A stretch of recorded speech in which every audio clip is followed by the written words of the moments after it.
Okay, got it. Yeah, I go.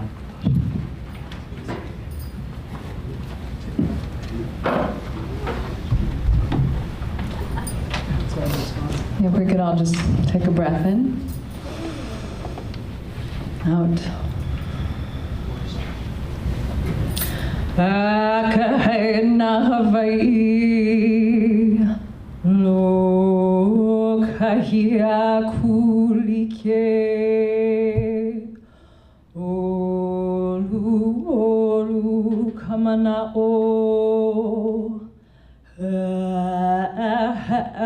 Kokulana honui alana kila alohae alohae alohae. So aloha oli, my kumu oli is kumu ai. This oli was written from Antipilahi Paki's Aloha, which is also the Aloha Spirit Law, which was adopted by the state in 1986. And it guides us with the values of Aloha, but how they are also expressed. So that is a starting point for us at Kupuna Councils. Mahalo nui.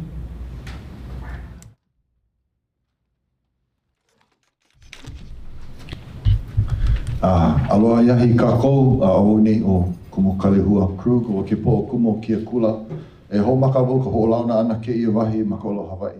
Ho kumu ia kia kula o ka waihono kana awa ka makahiki e lua kaukani me kahi e lua. A hiki ki I manawa he wahi he kahua ho na awa kia no lila kia noho ana me kākou he wahi e na awa ai. Ano lila e ho maka ia ho kumu ia ki halawai ma kela o lelo ana o he kula ke ia e ola I nā keiki. My name is Kalihua Cook, I'm the principal here at Kawai Honokana Awa. The school has been here since 2001, and we are a Hawaiian-focused charter school. And as an educational institution, it's very important to host community meetings like this and start off and hold space to hold conversations that educate the community. And so that's the intention that we carry into this meeting tonight. But as an educational institution, we also behave in that regard as well, understanding that the purpose of this place, of the community gathering is na'auao, and that is wisdom and education. Housekeeping, and then I'll pass it off. For right now, the bathroom is in here on the right. If nobody's in there, go get it. He is coming, and we'll open also 2 other bathrooms outside if you need to. Any other questions about the site, or about the campus, or anything you folks need, let me know. I'll be around. Mahalo. Aloha. Aloha. Welcome to beautiful Moko'o Waianae. Madam Chair, all your members here, welcome to Waianae. And our audience too, also welcome. Anyway, what we're going to do here is we're going to go into Kapu Aloha. Okay? Why? Why Kapu Aloha? In Kapu Aloha, we have rules, okay? To conduct a meeting that is more like adults, okay? Rule number 1, we don't cuss. We don't call anybody any name. We don't use any kind of foul language here, yeah? Everybody good with that? Huh? Okay. Number 2, we don't use any type of drugs while in this meeting. If you need to go, you go outside the campus, across the street, wherever, or towards the ocean, and do whatever you want to do, okay? But not here. We are in Kapu Aloha. And then number 3, our guests, speakers, which will be your panels, okay? The panelists here. You folks, give them the courtesy to speak, okay? Before you speak, give them the courtesy, all right? So, does everybody understand this? All right. Okay? If you don't understand, please raise your hand. Okay, now we're on the same page. Okay, now we can continue. Madam Chair? Mahalo. Thank you. Mahalo, Uncle Rocky, and mahalo for that beautiful oli. Anything else? Oh, yeah. Okay, great. Just give it time. Thanks. Okay, great. So we're going to get started. My name is Heleni Sonora Pale, and I'm the chair just for tonight for the Red Hill Community Representation Initiative. And very honored to be here at a place of empowerment and a place of education where we can have a really good community discussion about the future of Oahu's water and Red Hill. I wanted to start off with a different oli tonight, just because I think it was in 2021, I was called to a meeting here in this very space right after the spill happened. And I was here with Hina Le Moana Wong, and we were talking about organizing organizing for the shutdown of Red Hill, and that seemed an impossible task back then. So in this very room, she wrote this oli, and that was, I believe, in November or December 2021. So I wanted to honor that. This oli we have done over and over in times of protest and times of you just standing for our vai. So we do it 3 times. It's called Ola I Kawai, and it talks about the waters of Kanaloa. Kanaloa is the guardian akua of the aquifer. And so we ask for his blessing, Ola I Kawai o ku'u aina e, and then the water that is under this island, which is guarded by Kanaloa, feeds our aina, Ola I Kawai no na kanaka e, and also feeds us as kanaka. So the water, the vai, which is vital to life, is in all of us, is under our island, and our people knew that. So I wanted to just do this oli as an opening oli. If everybody can stand, have the words there. It's very simple. I can do it once, and then you guys can join in the next 2 times.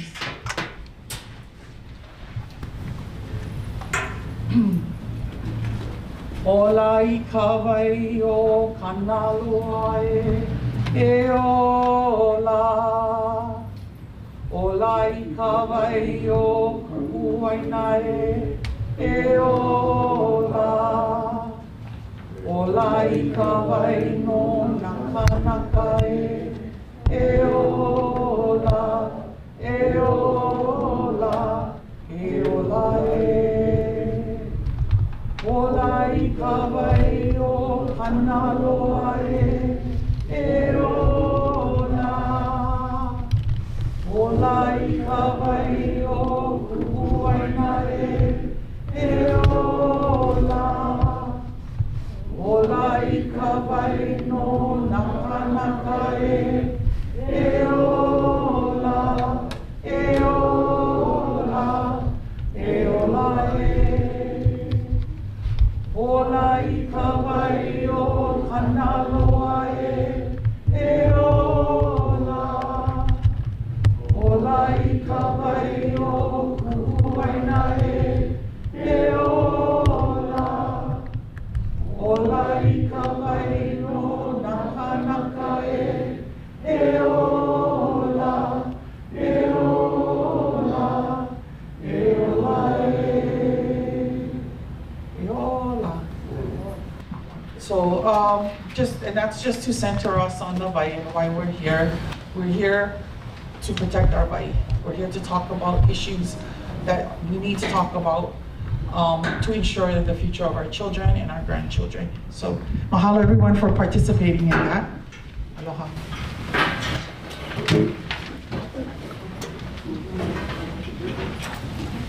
Okay, so we're gonna start off with introductions.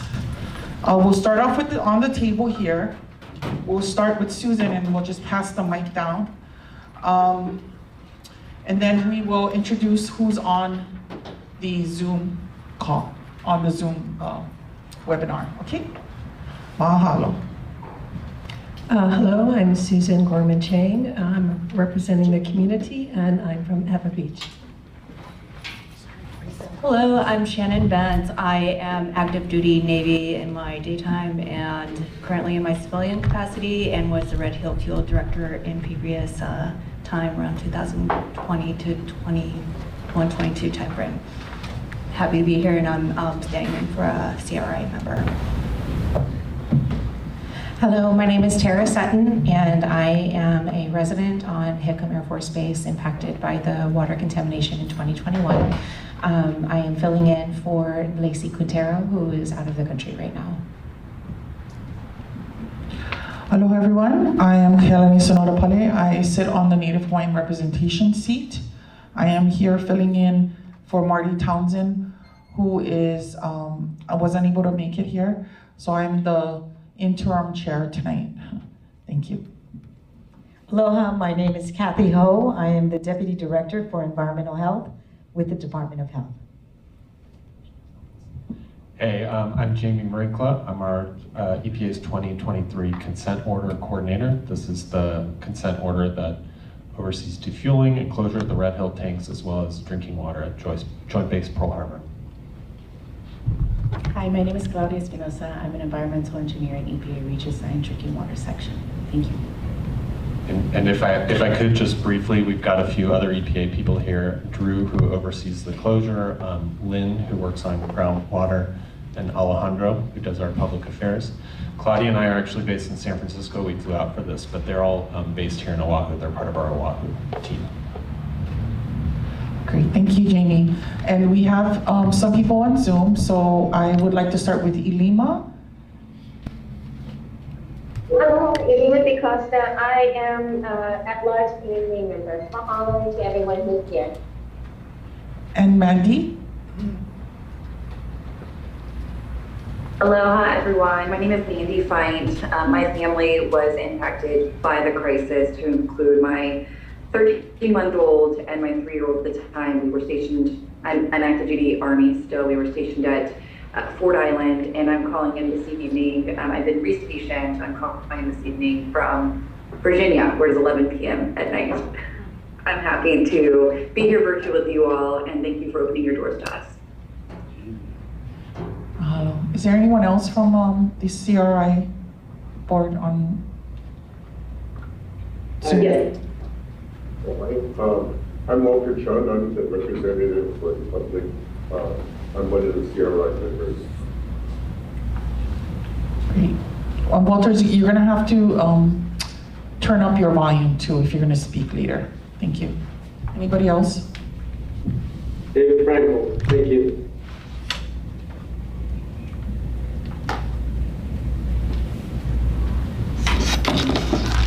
Okay, I think that's it. My Hall and Melody is on their way. My Hall is sitting in on the other Native Hawaiian seat, and Melody Ajuha is driving around somewhere. So we're gonna, is there anybody from EPA online? Yes, I can start. Hi everyone, this is Allison Fong. I'm from EPA Region 9. I'm an assistant director in our Land, Chemicals, and Redevelopment Division. I'll hand it off to Corinne. Good evening. This is Corinne Lai, EPA Region 9 Drinking Water Program Manager. And Matt? This is Matt Cohen. I am US EPA Region 9. I'm a Red Hill Project Coordinator, and I'll turn it over to Chris. Hi everyone, my name is Chris Chen. I'm a Drinking Water Inspector for Enforcement and Compliance Assurance Division at EPA Region 9. Pass it over to Penny. Mahalo. Thank you very much. I think has everyone been introduced from the EPA? What about Department of Health? Is anyone? Yes, there are people from, start off with Joanna Chen. Okay, Joe? Department of Health. Hi, this is Joanna Cito with the Department of Health, Environmental Management Division, and I'll turn it over to Marianne.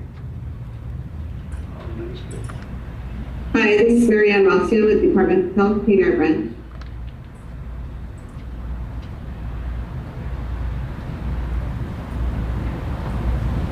That's all we have online right now. Thank you. Wonderful. And that's also from EPA. Sorry, it's a Dusty Miner. For some reason, my video is not allowing me to access it, but I'm an attorney for EPA. Hello.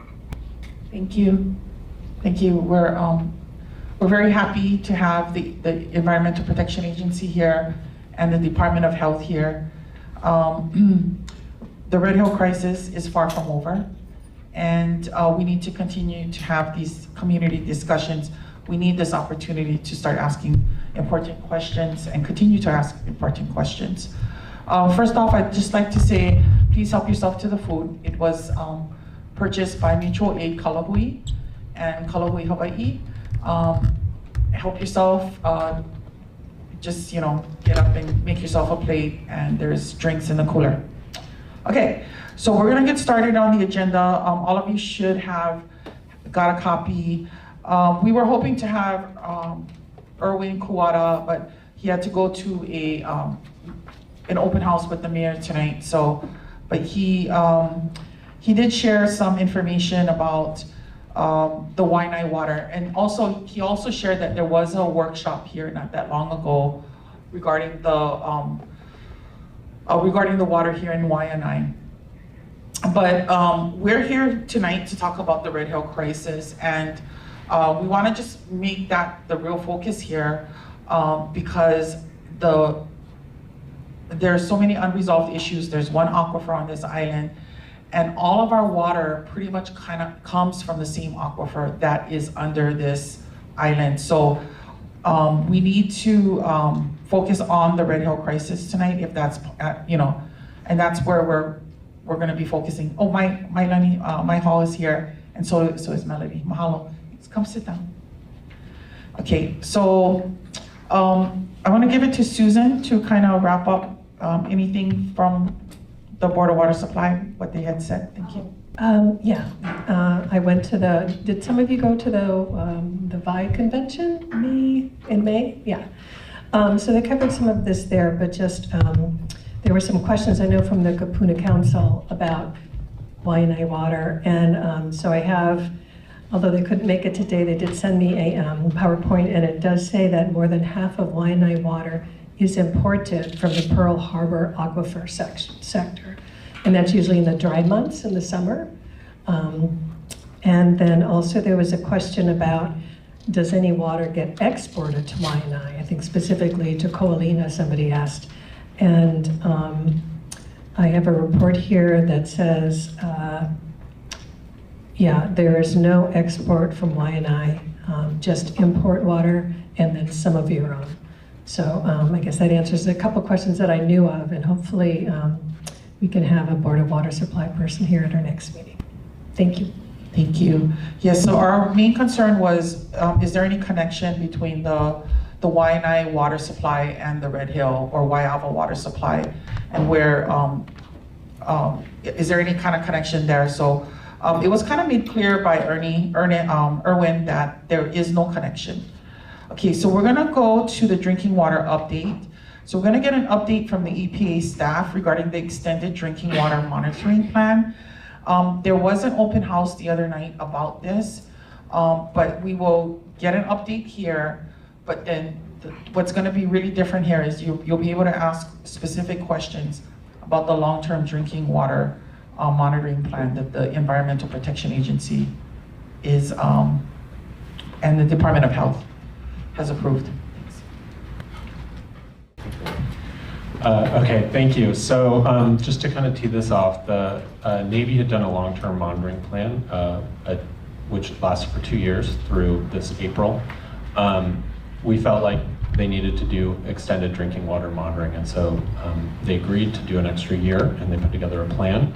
The plan built on long-term monitoring, but really was focused on, or is focused on, looking at constituents that could still potentially be impacting the drinking water. And so they developed that. They posted a draft on Monday on their Safe Waters website. I know I should share that with the CRI, and certainly we can distribute that. But as Hilani mentioned, we did a webinar on Tuesday with the Navy to share on that plan. We are still working on approving the plan, so I would not consider it final. We're still refining it, but overall, conceptually, we do agree with it. Aside from looking at a different subset of constituents, we are also committed to completing, they're also committing to completing looking at every home on the system, which was not done under long-term monitoring plan, so will be done by the end of extended drinking water monitoring. On EPA, we are actually doing split samples, which means that we are collecting a subset, 5% of all of the samples that the Navy are doing and sending them to our own lab to verify their monitoring methods. We are aware that there were a lot of TPH hits at the end of long-term monitoring. They developed a tech memo to look at that. They shared a hypothesis that it was really an artifact of the lab testing. We are generally open to that hypothesis and supportive of it, but part of EDWM is verifying that so we can feel comfortable with that conclusion. So another purpose to do another year of monitoring. And so one thing we wanted to do here was if you'd allow us to share the presentation that we did do on Monday. We have Claudia and Chris who both delivered that presentation on Tuesday at our webinar. It's about 10 minutes and it talks about our oversight of the extended drinking water monitoring as well as a series of investigations that EPA have done since the spill related to drinking water. And of course, we'd be happy to answer any questions related to those. So if you'd be amenable, we could, I know, share over Zoom. I know Matt had the presentation lined up. Question. Yeah. I just want to share, and it says the host is disabled. Oh, Sorry. There it goes. Here you go. Hey, could you hold off, Matt? We've got a question in the room. Yeah, so let's have him do the presentation, then you can ask it right after. Is that okay? Oh, I thought this was part of it already. Oh no, they're gonna do the presentation and then right after you can ask a question. Okay. So then you'll get all the information and then you can probably, kind of formulate your question from with the information they provide just right now. Thank you, Nicole. Aloha.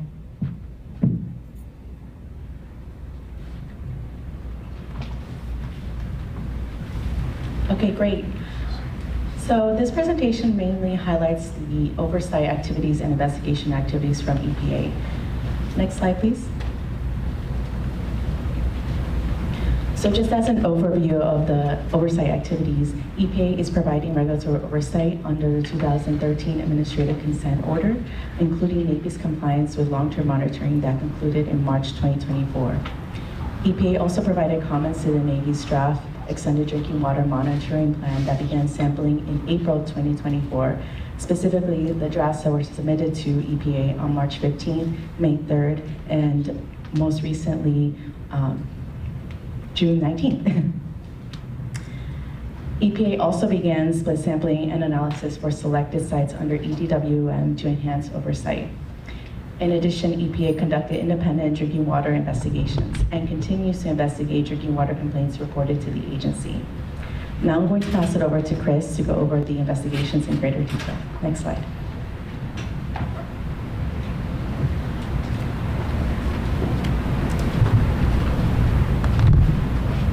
Hi everyone, can you hear me? Yeah. Okay, great. Yeah, so I'll be describing EPA's investigations into the drinking water served by Joint Base Pearl Harbor Hickam in the Aliamani Military Reservation. I have this timeline up here that captures the primary investigations that we've conducted to date. Our first in-depth investigation was before a consent order was issued on June 2nd of 2023. EPA's National Enforcement Investigation Center conducted a water system inspection of Joint Base and AMR from April 4th to the 8th, 2022.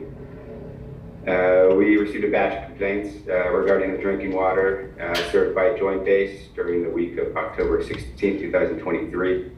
That was also the same week that the fueling began. So as a result, I was already on island by chance. I conducted in-person interviews with residents on October 19th to determine the extent of the drinking water concerns and also to evaluate Navy's complaint response procedures as well.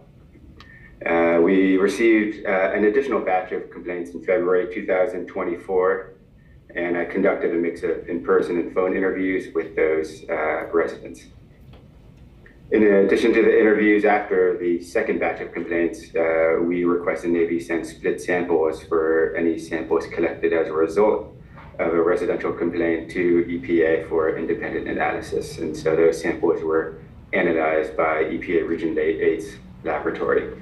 So from February 27th to March 13th, 2024, we received 20 split samples, which were collected in alignment with the drinking water long-term monitoring plan, as that was still active back at that time. On April 22nd, 2024, EPA Region 9's lab began analyzing split samples collected as a part of Navy's EDWM plan, so not the LTM plan anymore. And we started doing this even though the plan was still a draft at the time. And then most recently, just earlier this month, I conducted another water system inspection of Joint Base and AMR, and I conducted this inspection with contractor support. Yeah, so this inspection was led by our NEIC, although we had EPA Region 9 inspectors present as well, and Department of Health. For those who don't know, NEIC is our Environmental Forensics Center for EPA's enforcement programs, and they support complex criminal and civil enforcement investigations.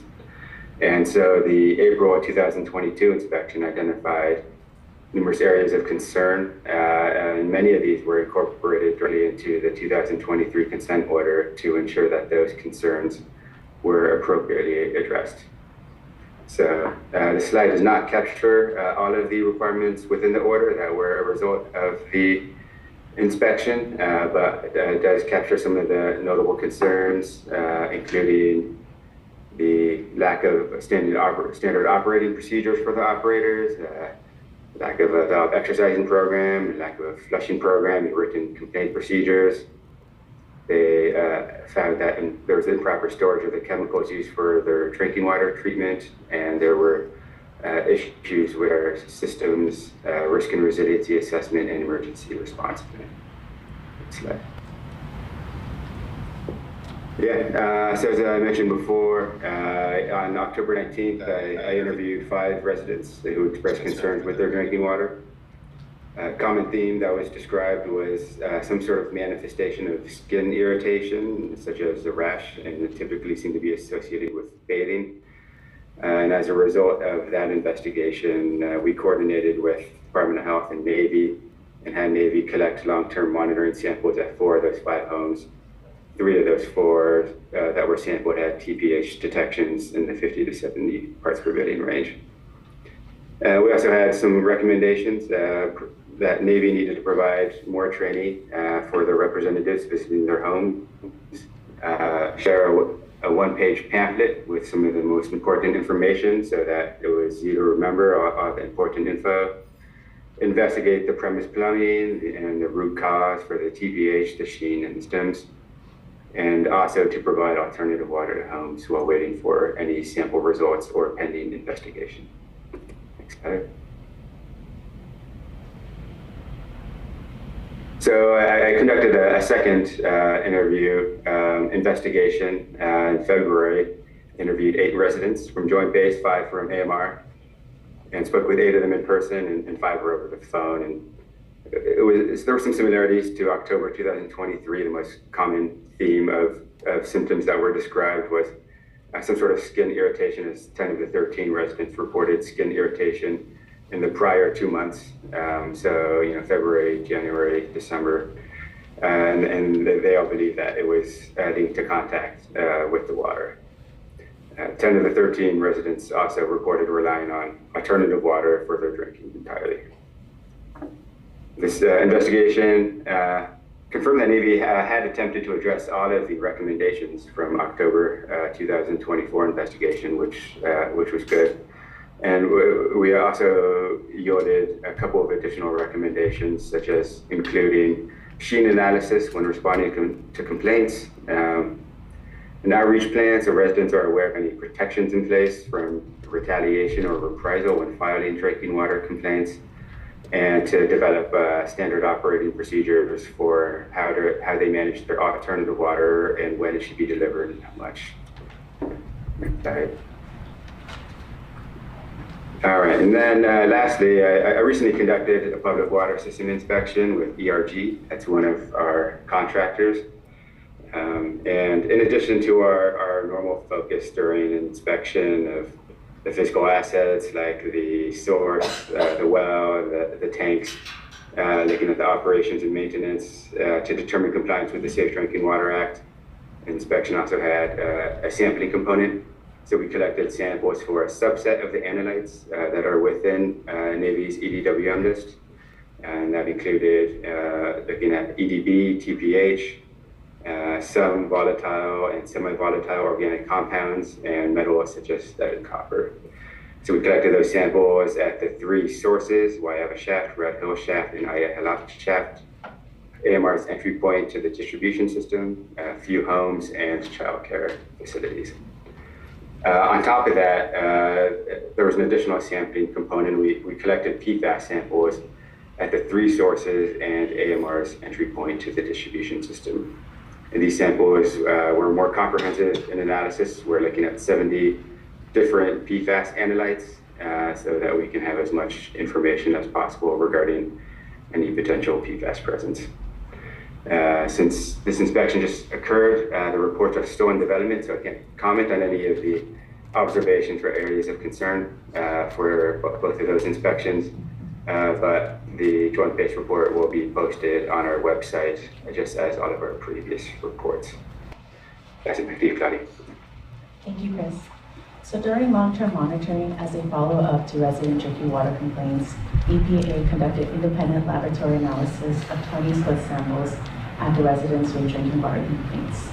These split samples were collected by the Navy and sent to EPA Region 8 certified laboratory in Lakewood, Colorado. So just a brief overview of what is split sampling. It's a technique where multiple samples are collected in the same location at the same time and then sent to separate laboratories for analysis. The results from separate laboratories can then be compared to help determine the accuracy of the data. Next slide, please. So how did the split samples compare to the Navy results for long-term monitoring? One of the big things you notice is that the method detection limit and the method reporting limit for the different laboratories are different. In the case of EPA Region 8, it's much lower than that of the Navy.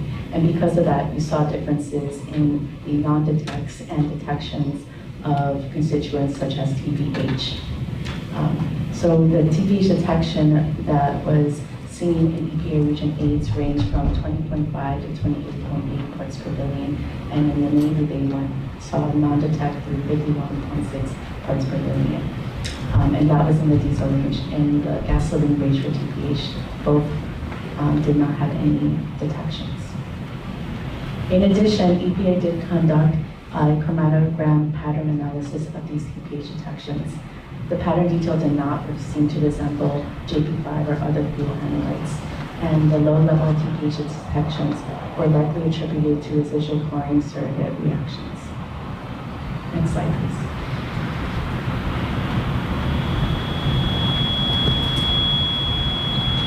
As we mentioned earlier, EPA is committed to performing independent split sample analysis on a selection of drinking water samples collected by the Navy under EDWM. The split samples collected by the Navy are going to be sent to EPA Region 9 certified laboratory in Corvallis, Oregon for independent analysis. Next slide, please. So EPA began laboratory analysis of EDWM samples on April 22nd, 2024. EPA is analyzing for most of the constituents listed in the Navy's EDWM plan. In the table to the right, you can see some of the most notable analytes that we are sampling for, such as total organic carbon, total petroleum hydrocarbons, EDB, VOCs, SVOCs, some metals and mercury, cations, anions, silica, and total alkalinity. The results of these analyses will be available in an independent EPA dashboard that is currently under development. More information on this dashboard will be communicated in the future. Next slide, please. So this concludes EPA's presentation. For a copy of EPA's final drinking water investigations reports that were discussed earlier in this presentation, you can find them in the link on this slide. And then for additional information on EPA's work to regulate the Red Hill bulk fuel storage facility, you can visit the website also listed on the slide.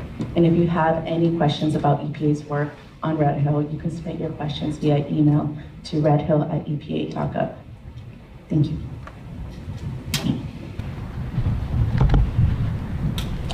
And we shared these slides in an email earlier today as a PDF to the CRI, but I think we're also posting the whole presentation online and the webinar too. I don't know if it's up yet, but you can view the webinar on our website. You will be able to view the webinar on our website. Thank you. I want to have Mai Hall and Melody introduce themselves really fast. Sorry, housekeeping. They came in a little late. Hello, my name is Mai Hall. I am a Native Hawaiian community member and also an affected family. Hi, aloha. I apologize. Kind of got lost to get here. My name is Melody Aduha. I'm from Kahalu'u. I represent the Environmental Caucus of the Democratic Party. So I am one of the CRI members that represents an organization. Thank you. Thank you. So first of all, I'm going to ask if any of the CRI members have any questions to the EPA or the Department of Health. Were you guys involved in this long-term study at all? Oh, sorry, that's a question, but okay. But does anybody have a question? Yeah. I think you said going forward for the long-term monitoring, 5% are going to be split samples. Is that correct? So 95% are not. So we are targeting about 5%. That is about 40 samples per month and about 10 per week. Okay. But it's all going to vary. That's Sure. our target. And who selects those 5%, the Navy or the EPA, or is it random? I'm not sure about that. I might call on Corinne or Claire, might be online. I believe that the Navy is they have a regiment where at the start of the month they focus on schools, then they focus on distribution system, and then throughout the month they do residentials. So they have a certain amount of each category that they're sending out to EPA, and we're doing 10 a week, 40 a month. I have a question. Who collects the samples? Is it the Navy or the EPA? It's the Navy. Sorry, one follow-up. So we are planning to do, so essentially the sample collection is really important, as you know, and so, they have a lot of trained folks doing it.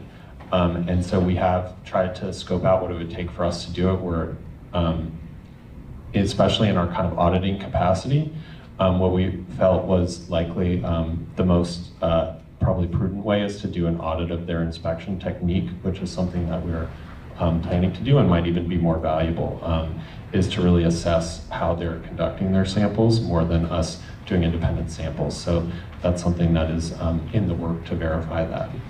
Yeah, I would just ask that you make sure that the Navy isn't sort of cherry picking the ones that get split sample. That would be my concern.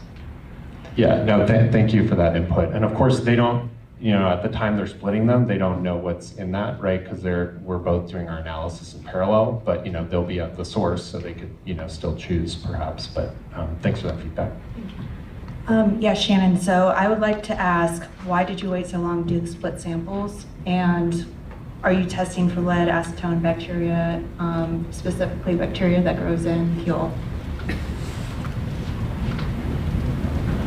I can take the first one, and then I'll definitely defer to our experts on the constituents. But it's doing split sampling is logistically complicated and expensive. It's not something that we normally do, and it was really an output of the LTM, especially because of the issues with the TPH. And so that was something that we really elevated our oversight over as a result of those samples. So it's pretty rare that EPA is going out and doing this level of analysis, but it's something that we thought was warranted in this case. And then the second question. And I think we have some questions online from, we'll have Kimo and then Mandy, but is there a question here? It just sounded like there's Just as a quick clarification, when you say LTM, can you, long-term monitoring or TPA, you're using a lot of acronyms and I just want to be sure we're on the same page. The second part to the question was the lead, acetone, and bacteria. Is that being tested for? Yeah, so I was looking at our spreadsheet. Lead is on the list for our split sample analysis. I don't think I see acetone, and bacteria is not. Okay. Just a quick follow-up, why not? I think I specifically brought this up 3 months ago at that CRI, and it's a known fact that bacteria grows when fuel meets water. So yeah, typically for bacteria, you want to do it in a lab that's closer on island because the hold time is a lot less. You have to have preservatives. So because we're shipping it to EPA certified labs in the main island, it's a little bit more difficult to do that. So I think the Navy is doing bacterial analysis, but as part of our slip samples, I don't believe we are. yeah, so those can actually be ordered online and tested on the spot. I think I even mentioned it's very similar to like pregnancy tests, right? So it's you just dip it in the water and look to see if the bacteria. So strongly recommend. I don't know why it's not being done, because that's maybe what's causing people to get sick. What for EPA, we would use certified methods, not field kits. So if we were to do bacterial analysis, we would have to make sure it's sent to a certified lab. Okay, yeah, so again, it's an investigation technique, so strongly recommend that gets done. And I just want to express concerns before I get to the next question from Kimo about the Navy collecting the samples. Thank you. Kimo, you had a question? I think this is a question for Chris. Have you, I mean, I know that you said the PowerPoint, but have you folks collected any samples from homes with a sheen of fuel in the glass that somebody's collected? Have you done that yet? We have not. So the only time we've collected a sample as part of an inspection was the June 2024 inspection, and we didn't observe any sheen to collect a sample for in regards to the samples that we took for that. So if some family member finds a sheen of water, a sheen of fuel in a glass of water, and they would like it tested, who can they call? Because you guys, Navy's not going to test that water, but you guys have said that you're willing to do that. So how can somebody let you folks know that they've collected water that they'd like tested? I think at this point, if any sheen sample needs to be collected for analysis, then my understanding is that the Navy has developed a sheen method and is ready and capable of collecting the sheen analysis. We are still in discussions with them, though, in reviewing what that sheen analysis is and whether it's acceptable to us. But, so I guess I don't understand. So first thing you're saying is EPA is not going to do this, is not going to collect the sample, not going to do the testing. Am I right about that? So we would collect the sample if we were out there, like I was out there on an inspection, and we observed the sheen and we were prepared for sample collection. We would collect a sheen sample that was collected from the water at that time. Our general policy, and because we have to follow our quality assurance project plans, we would not accept a sample from a water sample that was collected by a resident where we cannot confirm when or where it was collected because EPA doesn't, we don't, for quality control reasons, that's not something that is Sorry, can I jump in just for a second? That is very frustrating. That is very frustrating because I understand from a sort of programmatic perspective that you folks have a methodology. And that methodology is used because the chain of custody is important if you have a criminal case. But separate, and I've explained this to you folks before at one of these meetings, there is no such requirement when it comes to public health. You folks have an eyewitness from the EPA collecting a sample that comes out of the faucet. If you're concerned about public health, and we know this kind of contamination is going to come sporadically, if a resident finds fuel in their water, you folks need to test it. Your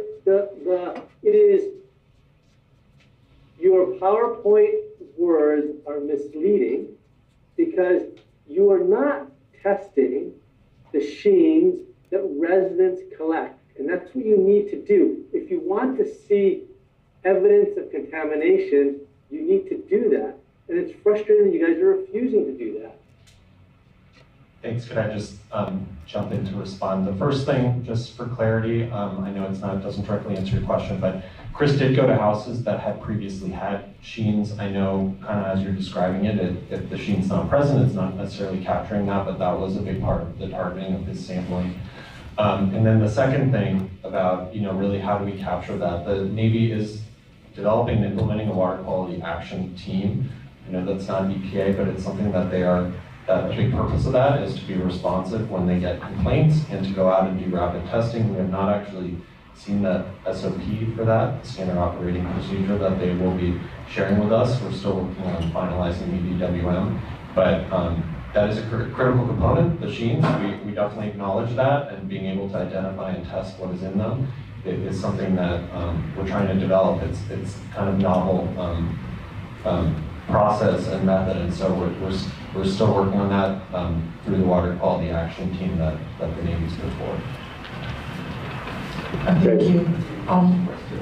Okay, so Uncle wants to ask a question. Yeah. Okay, can we get on the mic?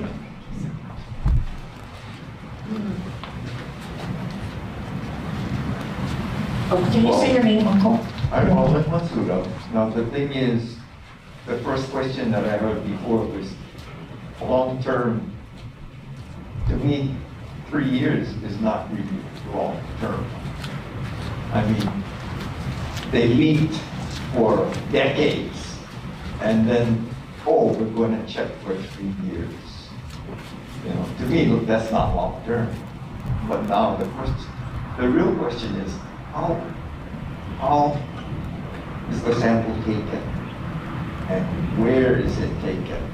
I can see where it flushed millions of gallons. So between the well, the tank, and the last hydrant, the main might be clean. The problem is the water that people are using. So what is the procedure for a water sample to be taken? Because I'm familiar with how Board of Water takes their water sample because they're checking for chlorination and stuff. You turn on the water, you run it for a couple minutes or whatever, from their sample site. That's, say, right outside of the well. You run it for so many minutes, you take your, you wash, you take your sample, you seal it right away.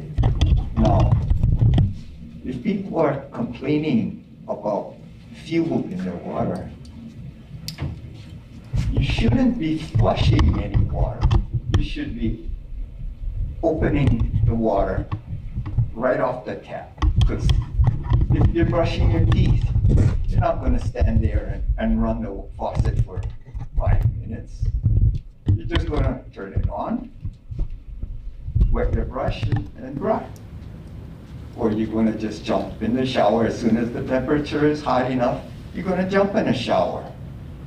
You don't want to be wasting water. So samples should be taken as soon as you would normally use water, not after flushing. So are you guys flushing before you take your sample? Because you're flushing away any sheen that might have been built up in that system. So, to me, common sense, you take it as soon as you open the water. Not run it for so many minutes, which is probably the SOP that the Navy's running. And it's clean in the mains, but in the houses is where the problem is. And that's where, and to me, common sense, the samples should be taken how people normally would use the water. So, do you know what the SOPs for the samples? Because I'm pretty sure it's flush for so many minutes before you take your sample. And anything built up is gone down the drain already. Hello. Thank you for that question. And I agree. What's your answer? No, yeah, that's great. First, I want to answer the first part of your question that you mentioned, which is about the long-term monitoring. This is an intensive effort that was stemming from the fuel spill, and the purpose is really to identify whether there is still fuel in the... We have a long agenda, sorry. So we're gonna get to the question, so that, we'll go to Uncle Sparky after. Okay, great. Okay. So to identify fuel specifically from the release and to determine that there's not residual fuel in the system, there's still a lot of requirements of the drinking water system to continually test. There's also a lot of testing of the groundwater still as part of the site assessment process. So there is a lot of other testing going on outside of the long-term monitoring and extended drinking water monitoring effort.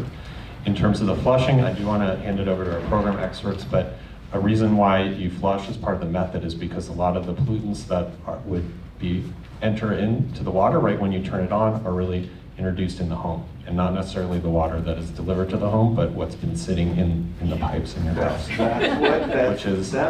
That's what they're talking about. Right. The stuff that's building up in their pipes. Well, the while stuff they're that not is using it. right on. And that's what you're supposed to be looking for. We have residents here that are still living with that. Right, but that's what they should be looking for. What's built up in the pipes, not after you flush this. Right. Hey, you're not going to turn it on and wait 5 minutes before you brush your teeth. Right, but it's introduced from the house rather than from the water that's coming into the house. It's introduced from the house, the piping in the house.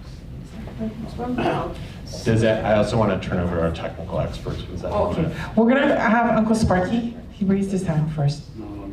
I will raise my hand first. Oh, okay. We'll have you. He's right. Can we get together with all of these players, all of the stakeholders in these testing methods and requirements to work hand in hand instead of going in separately? Because each guy is coming up with their own results and we still getting guys getting hurt.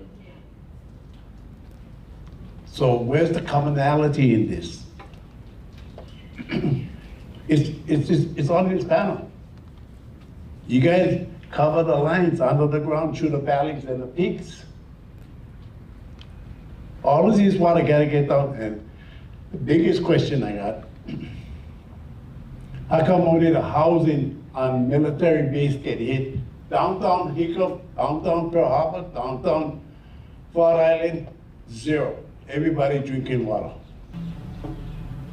As soon as you go into any developed housing area, bang.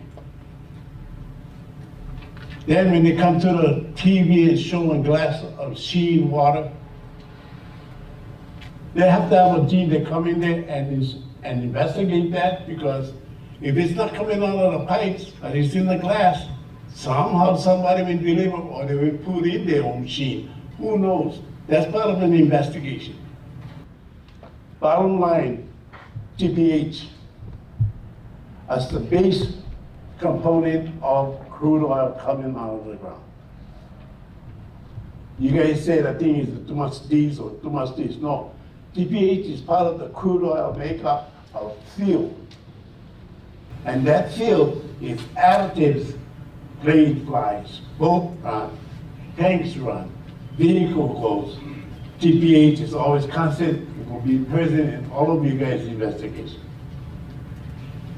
So you guys need to know the makeup of this fuel coming from the ground first. You're going to find crude oil foundation base is TPH. So the question of how come TPH is lingering in the system, that's the baseline of crude oil. You guys gotta understand, for all these years, those tanks was holding fuel.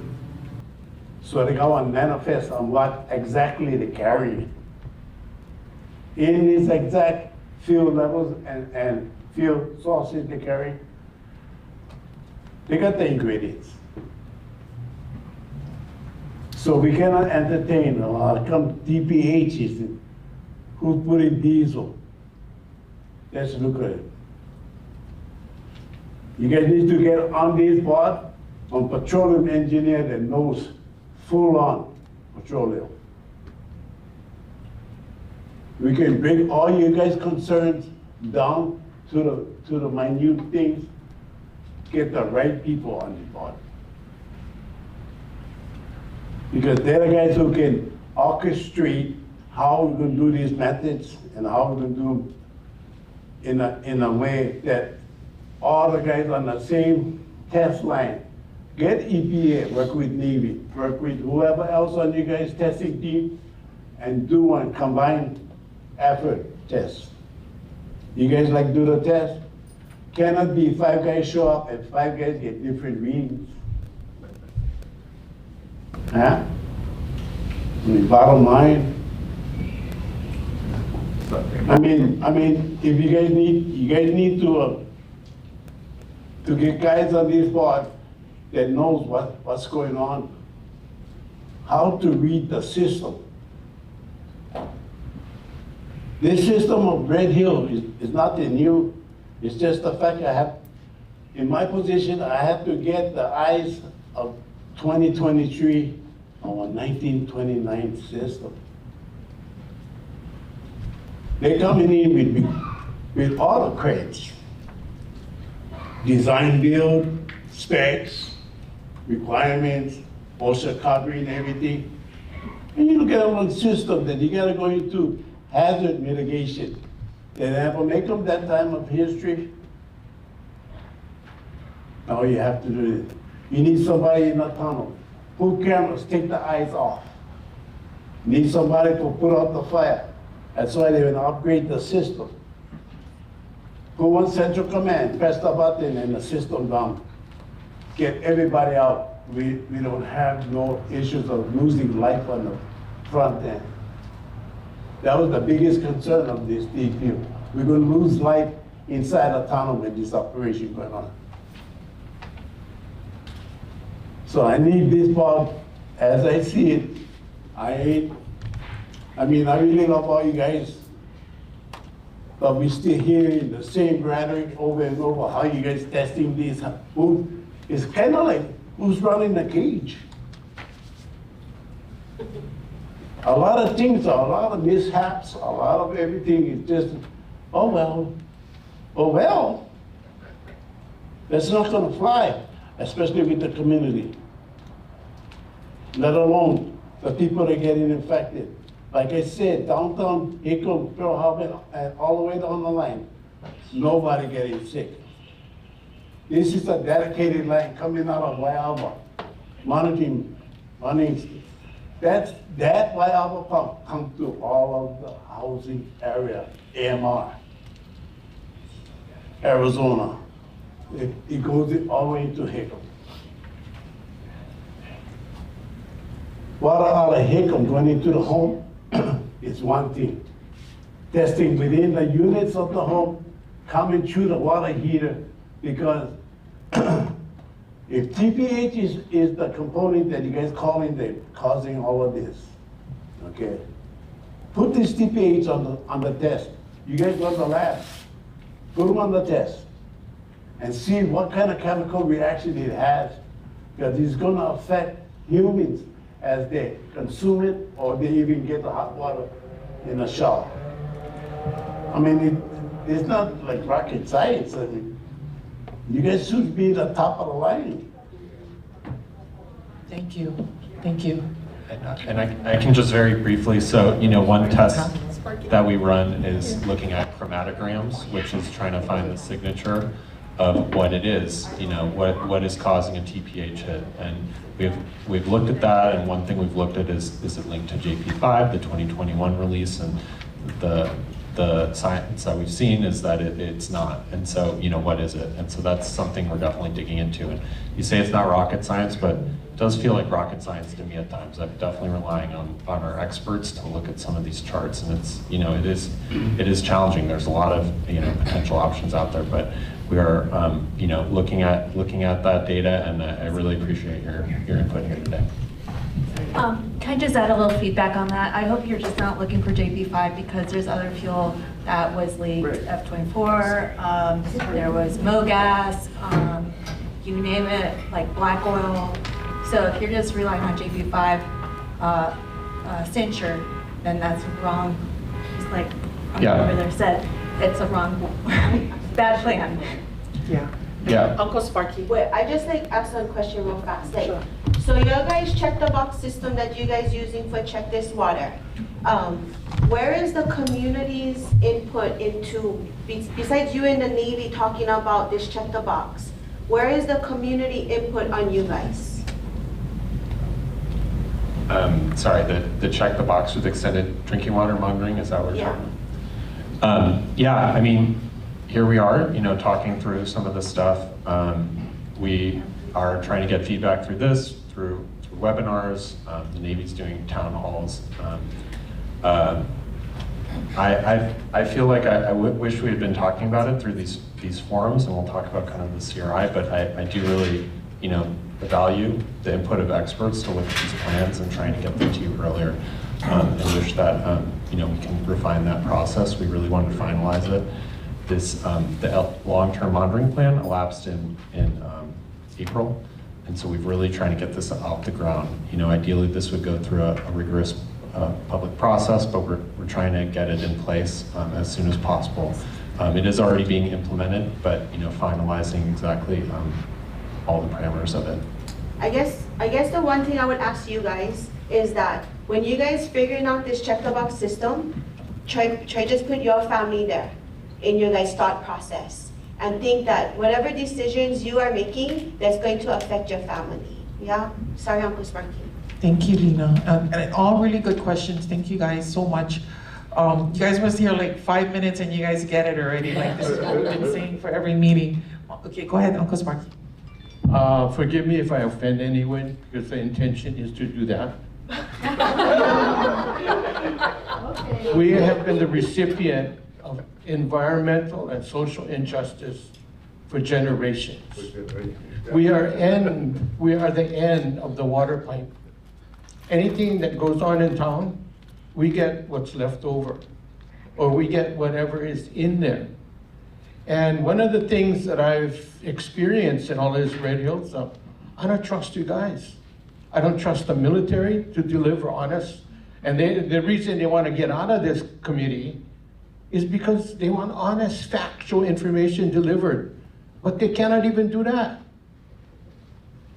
And I'm depending on the EPA to deliver honest, relevant information, and I cannot even trust that. And the reason I cannot trust that is because I do not see independent peer review of the methods, the process, the testing, the gathering of the materials. And when one of the slides, there was a huge disparity, whatever, between the Navy and the EPA. What's up with that? If it's a split sample and you guys are getting that kind of deviation, something's wrong. And because the Navy's not here, what are they hiding? And how are you acquiescing to them hiding those facts. So the question that I have, because you have community at the beginning of your committee here, we want to know what's the truth. And at the moment, because no peer review, how do we develop the trust? And one of the things you mentioned was about enforcement. I have not seen an admiral, a captain, or anybody arrested or threatened with arrest, or what's up with that? These guys were the one in charge. They failed to protect the community.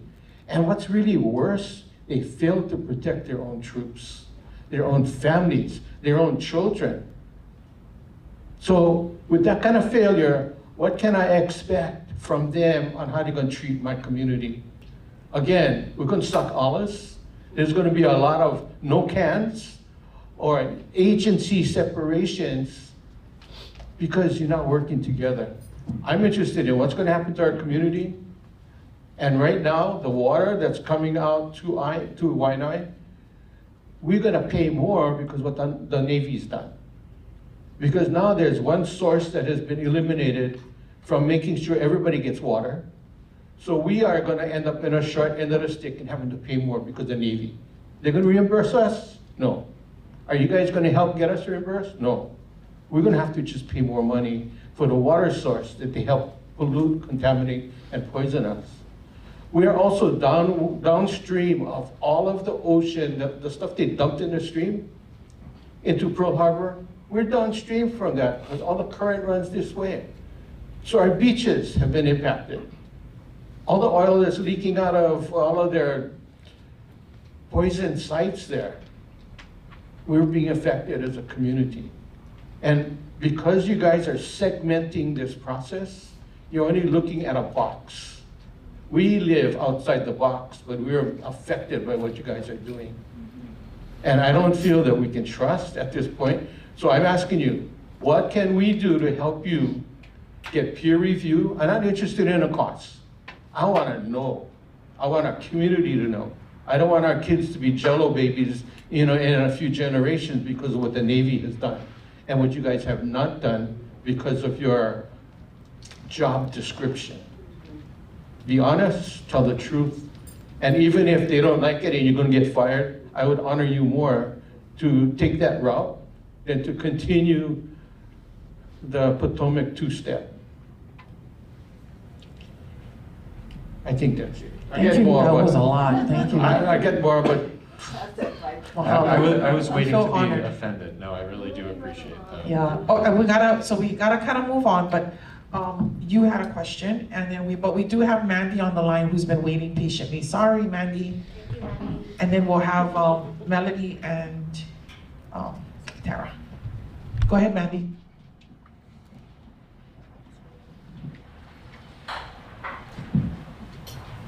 Can you all hear me? Yeah. Yes. Okay, perfect. First, I was trying to hold back the tears. I really appreciate both uncles speaking up because, I am an active duty service member, and never in a million years did I think that, risking my life to this country would equal that I would come back to, to Hawaii, but, and that my kids would be poisoned by my own employer, and that we would still, this many years down the line, be dealing with the same, questions, unanswered questions that we are now. So thank you so much. And one point that I would like to raise is, first Uncle, hit it right on the head, is that there is not an advisory out to families on this drinking water system to run your system for 5 to 10 minutes to get rid of whatever might be lingering.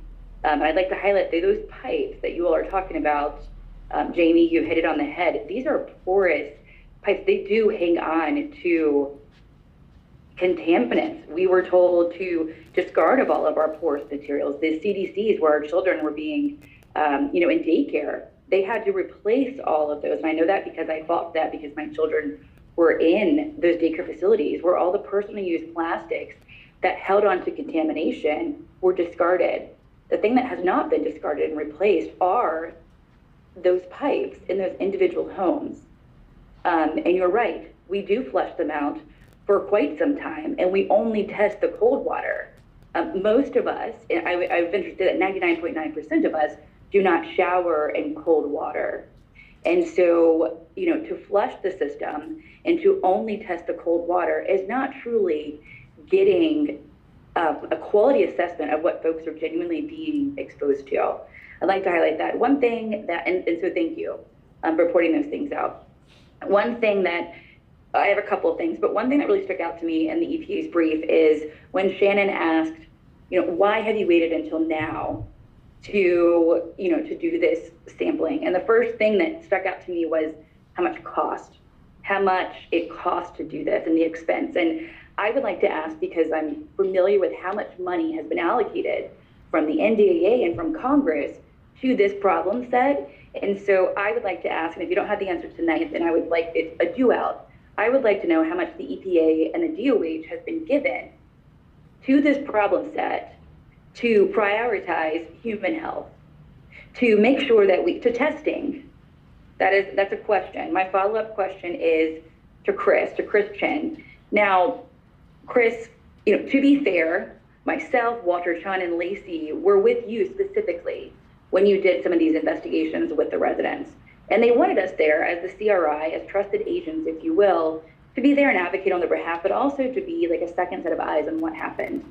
And Amy sent you there, Chris. Amy, who was not here tonight, but she sent you there. We got at the 11th hour a laundry list of folks. You were still in town. I want to ask, and for the record, and for folks who just received your brief, did you in any of those homes observe a sheen right there in the spot? Someone filled up water, you saw it come out, and did you witness the sheen?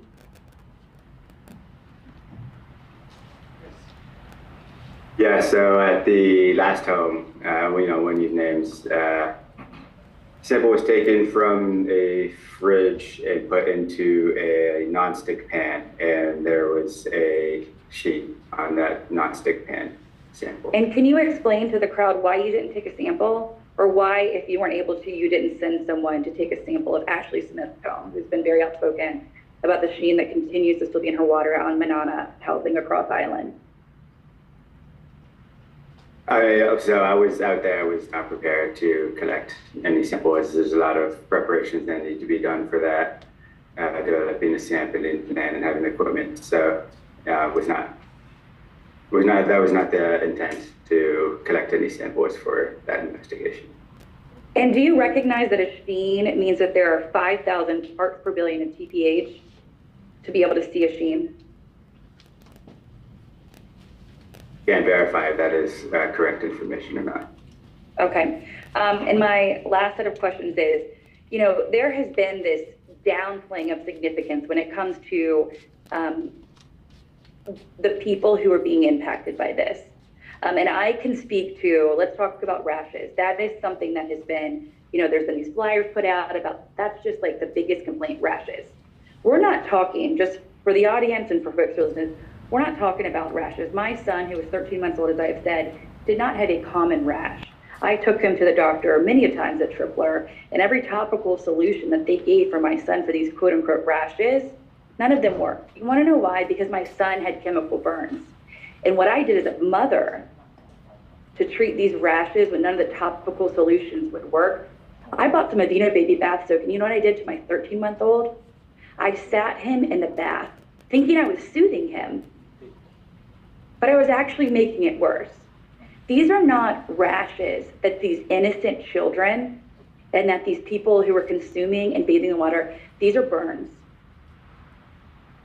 So I'm concerned that you all are saying that it is just rashes, that they're quote unquote stress rashes.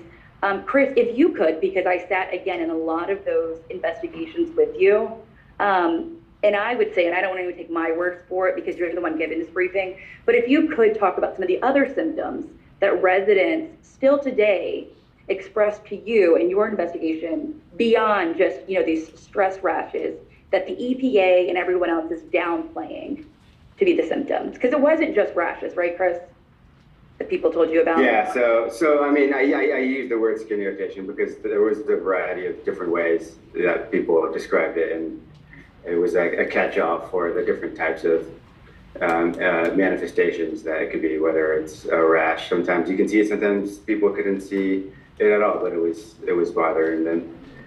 Some other symptoms that were reported. So historically, so I guess since the incident in 2021, 6 of the residents reported some sort of hair loss, and then 5 residents had reported some gastrointestinal issues in the past couple of months. And through the 3 residents who had ingested the water had also reported some sort of gastrointestinal issues as well. I think that was probably the biggest commonalities that I observed. And just a reminder, Chris is reciting what was told to him and he documented. EPA is not a health organization. We don't have doctors. We don't have any ability to downplay or upplay any kind of health impacts. We really aren't in a position to assess that.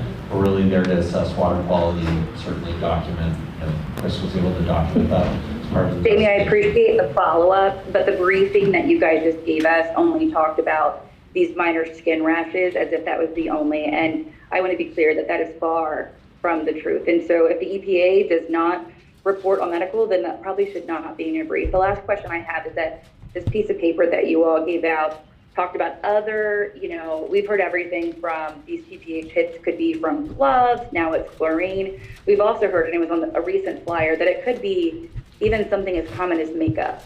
So for someone who wears makeup, not tonight because it's midnight here in Virginia, but can someone help me explain what that means? And I heard, Chris, you explain that to the women at AMR. You talked about it could just be like, makeup. This stuff, does that mean that you think that people are crushing up makeup and putting it in their water? How does makeup get into the Navy's drinking water system? Can you make that make sense to me and the folks who still are scratching their heads about that explanation? You want me to take that, or?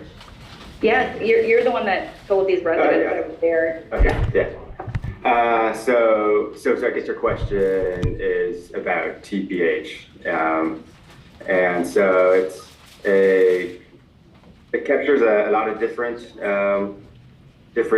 compounds. And so when I was speaking to those residents, I was just explaining that TPH, while fuel is, there's different fuel components that can contribute to detection of TPH. There is also many other sources that could contribute to the detection of TPH. Not saying that they're grinding makeup and putting it in, but it was just to... Well, I know that people aren't grounding up makeup, but was makeup one of the constituents stored at the Red Hill fuel tank? Was makeup stored at Red Hill? I mean, why are we talking about these off-the-wall things that it could have been? I don't understand why we're filling the conversation with things like it could be makeup.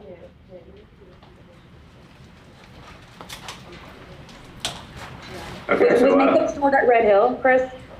No, and I mean, I don't even think I recall really getting into detail about this topic with the residents that I spoke to. But the point is that TPH is more than just fuel-based, and that there are a lot of sources that can contribute to the detection of TPH. Thank you. That's all I have for now. I appreciate it. I'll just go back to your first question, since you went straight to the second one. But in terms of funding, I could be wrong, and I'll certainly correct myself in a follow-up, but EPA doesn't have a appropriation from Congress on Red Hill specifically, and we also are not getting any money from the Navy. They pay for a small amount of travel during fueling, but otherwise, it's mostly just been out of EPA's budget that we've been supporting the Red Hill work. Thank you. That's great information, Jane. Did you ask Congress for money? Do you have it on your palm? Do you have it on your plan? I don't think that we can request. We can. You're a government agency, correct? Congress for money. the discretion of Congress to set our budget. And then the other part of Randy's question was, does the DOH get money for testing? The DOH does not get any money for testing from EPA, from the Navy, although we do ask for cost recovery. So we spend the money and then we ask for cost recovery from the Navy for the work that we've done. We haven't gotten any money from Congress. We did, I don't believe we've received any money from our legislature, aside from, we did give $4 million to buy equipment. Thank you. So we're gonna, because we need to get to the ventilation, that's important, that's going on right now, and the University Health Registry. So we're gonna do 2 more questions. We're gonna have more time at the end for public to ask questions, but we're gonna have Melody and Tara wrap it up with their questions on this topic and then get to ventilation, which is very, very important. We need to get to that topic. Thank you. Melody?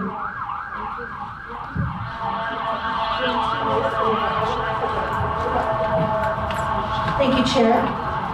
Okay, the question I have is regarding the testing that's done and the constituents. I hear that lead is one of the things that are being tested. And I just checked, there is no safe amount of lead in drinking water. So I just want to know what is the level of the results of these tests. Also for PFAS and PFOA, of course the EPA just came out with their MCLs, which is at 4 parts per trillion. So what are the results of those tests? Mercury, we're at 2 parts per billion. What are the results of those tests? And what are the regulators going to do to enforce the Navy to correct the danger that's caused by these constituents? So that's one thing. And Jamie had mentioned every home is being tested. There's split samples, only 5%. It's going to go to Lakewood, Colorado, as well as Oregon for your house, your own lab. Now, we've testified, Environmental Caucus has testified for a EPA certified lab in the state, and it was represented to the legislators that there is equipment that satisfies the EPA certified lab. If that's the case, then why is it being sent to Lakewood, Oregon, as well, Lakewood, Colorado, as well as Oregon? You've also mentioned about artifacts that has tainted the lab testing. What artifacts are you talking about? And Chris had mentioned alternative water is provided. How much alternative water and what kind of alternative water?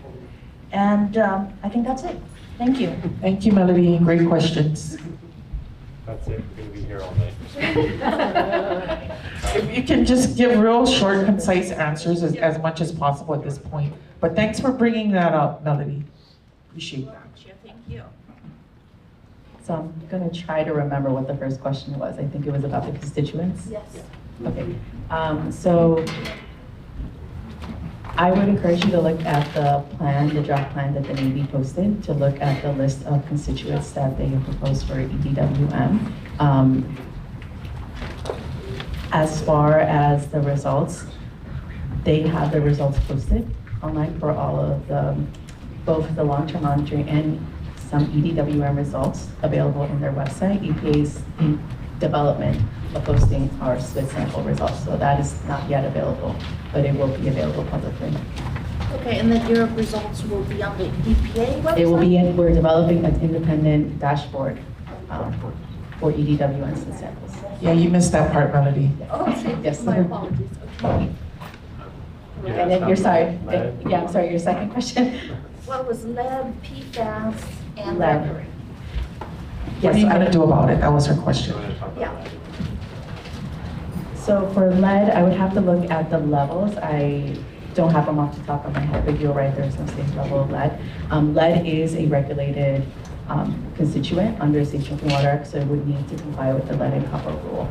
So we would follow standard drinking water regulations for compliance with the lead and copper rule. There is no, it's zero though when it comes to lead. There's nothing. Hey Melody, this is Green.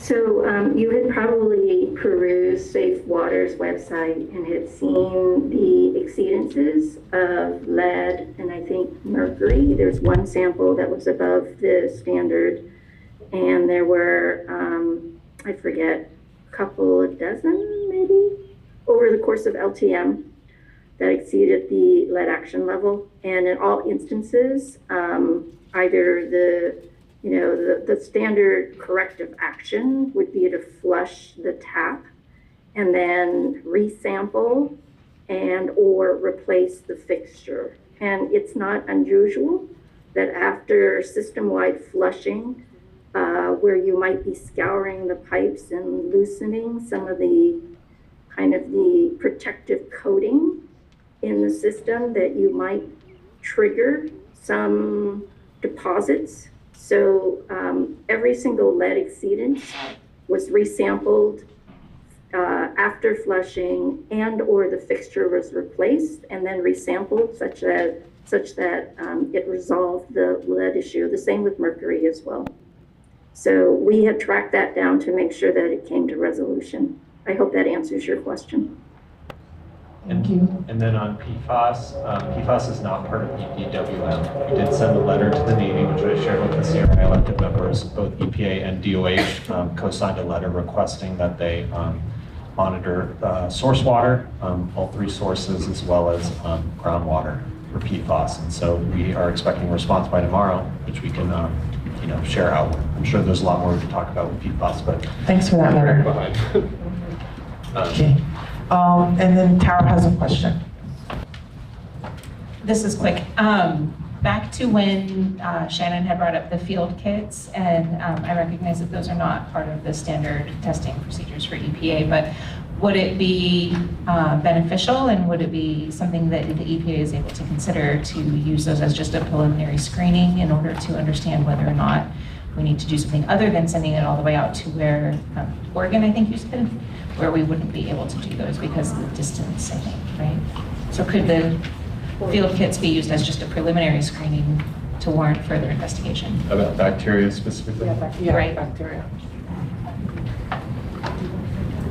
I don't know if I would recommend that, because your drinking water should be chlorinated, and the chlorine will be addressing any potential bacterial contamination. If it does have low chlorine, then potentially there might be an issue, but if it is chlorinated, we wouldn't expect to have a bacterial contamination. Okay, I would just, for a takeaway, just maybe consider it, especially given that maybe the chlorine is, there's been a lot of things being said back and forth about the chlorine, if it's exceeding and causing problems, or if it's too low, it's causing problems. So it might be worth just to kind of understand maybe from the source.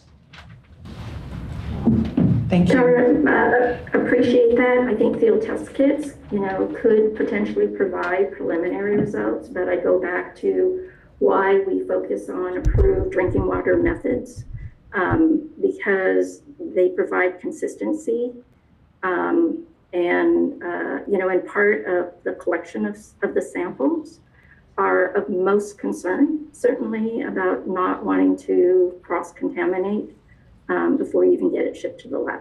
So, just kind of from kind of a long-term stance on ensuring drinking water methods are used, because they're there for a reason. Absolutely. Thanks.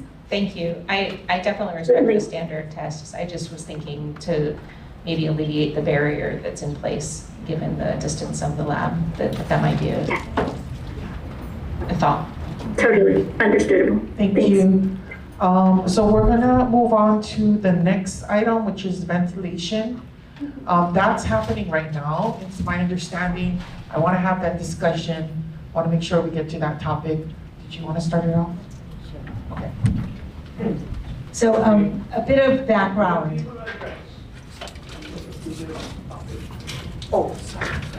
So we're gonna have at the end more public comment. Oh, you gotta go. Okay. Yeah. Here, take this one. Sorry.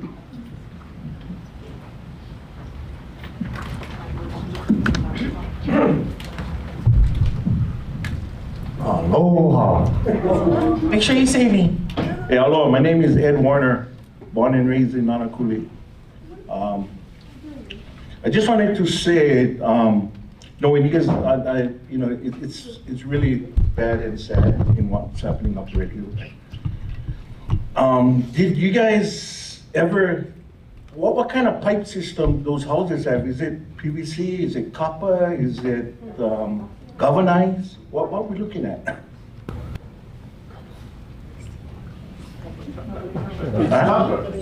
The inside of the home. The reason why I say that, I gas-free those tanks 30 years ago. I was the one that gas-free those tanks, cleaned those things. I know all about radio. That's why I'm here. I've been with the environmental that time. So we gas-free some of those tanks up there. I know how the system works. I know details in how we got rid of how we cleaned it, how we gas-free it, how we pumped it out. When you talk about JP4, JP5, you talk about diesel, you got high sulfur, you get low sulfur. What do you guys research? We feel we got, inner fuel has benzene. Benzene is a cancer-causing element too. You guys ever tried to look on the aquifer? You got Pepsi, you got the prison. These guys all get tanks too. I'm not trying to discourage with the military, but I'm saying, did the EPA, did you guys on this panel, because it seems like I'm hearing you guys out, but yet I'm not hearing you guys out. It's like a whisper down the alley, down a hall. You guys come out and you guys say this, but then get to the back of the room, it's all watered down. We want facts. That's what we want. I've been in the environmental for a long time. I know everything about that tank. I know how to vet them.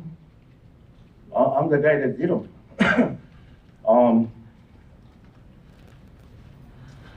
Did you guys ever, talk with the military about contamination? Is it coming in from different resources from the ground? Ground diesel, jet fuel leaks out in the ground, gets into the water system. I'm not talking about the aquifer. I'm talking about locations, right? On the base or wherever. Did you guys even research that deep? It seems like you guys coming here, why, the number one, I'm all about safety. I'm not gonna take away that. But the number one thing, why the military not here? When you talk about the military, you talk about the admiral, in order to get funding through Congress, Jill, Maisie, Shots, Case, you need the admiral for there. So did anybody in this panel ever give the admiral the finger? I'm serious. Because if you guys did, no wonder the military not here. And it's not funny. We need the military. We're not only talking about radio. We're talking about Kolikoli Pass. We're talking about the army. We're trying to find, we got problems. We're trying to fix the problems.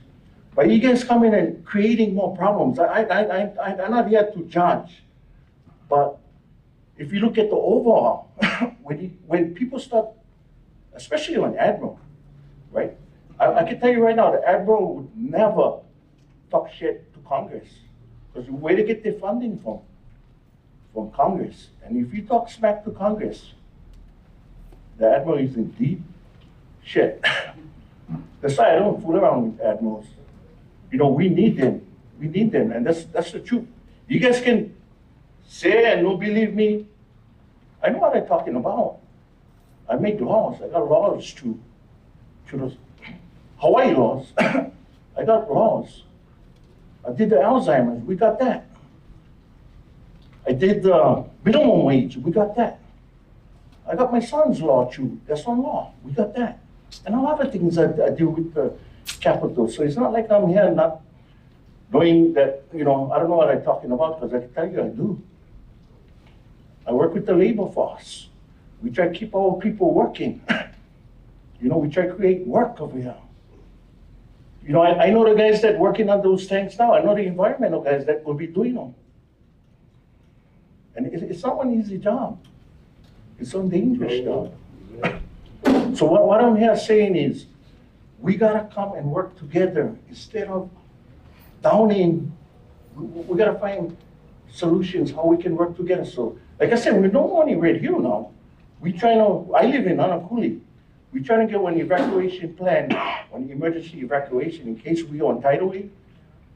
We need the military to help us with that. Well, hey, we're gonna fight back for our land like Uncle Spock is doing. That's what we're trying to do. So I'm not here I'm just here to speak the facts. That's all I do. So if anybody tearing that down, we trying to find ways to help the west side. And we need the military right now to help us. And when we start screaming with them, we can go out there and push, we need this land, we need that back. It's fine. It's fine. But we need to come together on common ground and fix the problem. There's a problem right now. You guys get the solution for fix them? Raise your hand if we can fix them. Yeah? We get landfills in here. Is the EPA monitoring the landfills? I don't think so. I already put in Act 73, no landfills in half a mile of any residential. That's right there, sitting down. That's why this landfill got to go. They're contaminating our ground, right? So if you guys think I don't know what I'm talking about, well, I can educate you one-on-one. Know what's happening. But that's all I get to say. Thank you. Thank you so much for sharing. And we do have families on this board whose children were poisoned, and they were lied to by the Navy. So they're not here. We are gonna address the ground rules, which has been a point of contention, I guess, or disagreement between us right now, that we were gonna have that discussion after. We gotta get going. We only got we have. I gotta get going too. Okay. But just walk in here. Yeah. And I said, go give this for my components. I gotta ask you this, what happened on my watch? Reading something in the paper, we're not getting together. It's some kind of, that's not bad, because you represent me, or you don't. I do, but. Yeah, no, in the paper, that's what it was. Like, Yeah. there's some kind of. But we didn't poison 93,000 people. Let's just get this straight It's here. just about reading. I didn't poison anybody. No, reading about it, that whatever committee is not getting along with the EPA, CIA, whatever. But that's our concerns, yeah? The Navy, whatever, that's our concerns. And you know what? I know you represent me, but I don't know if she does. I'm so sorry for that. Thank you. Thank you so much. Okay. Yeah, ventilation. This is I just want to give you a last speaker. Thank you for that. It was a good intro to what I have to say. Ventilation, shortly after this humanitarian crisis occurred, the Department of Health issued an emergency order.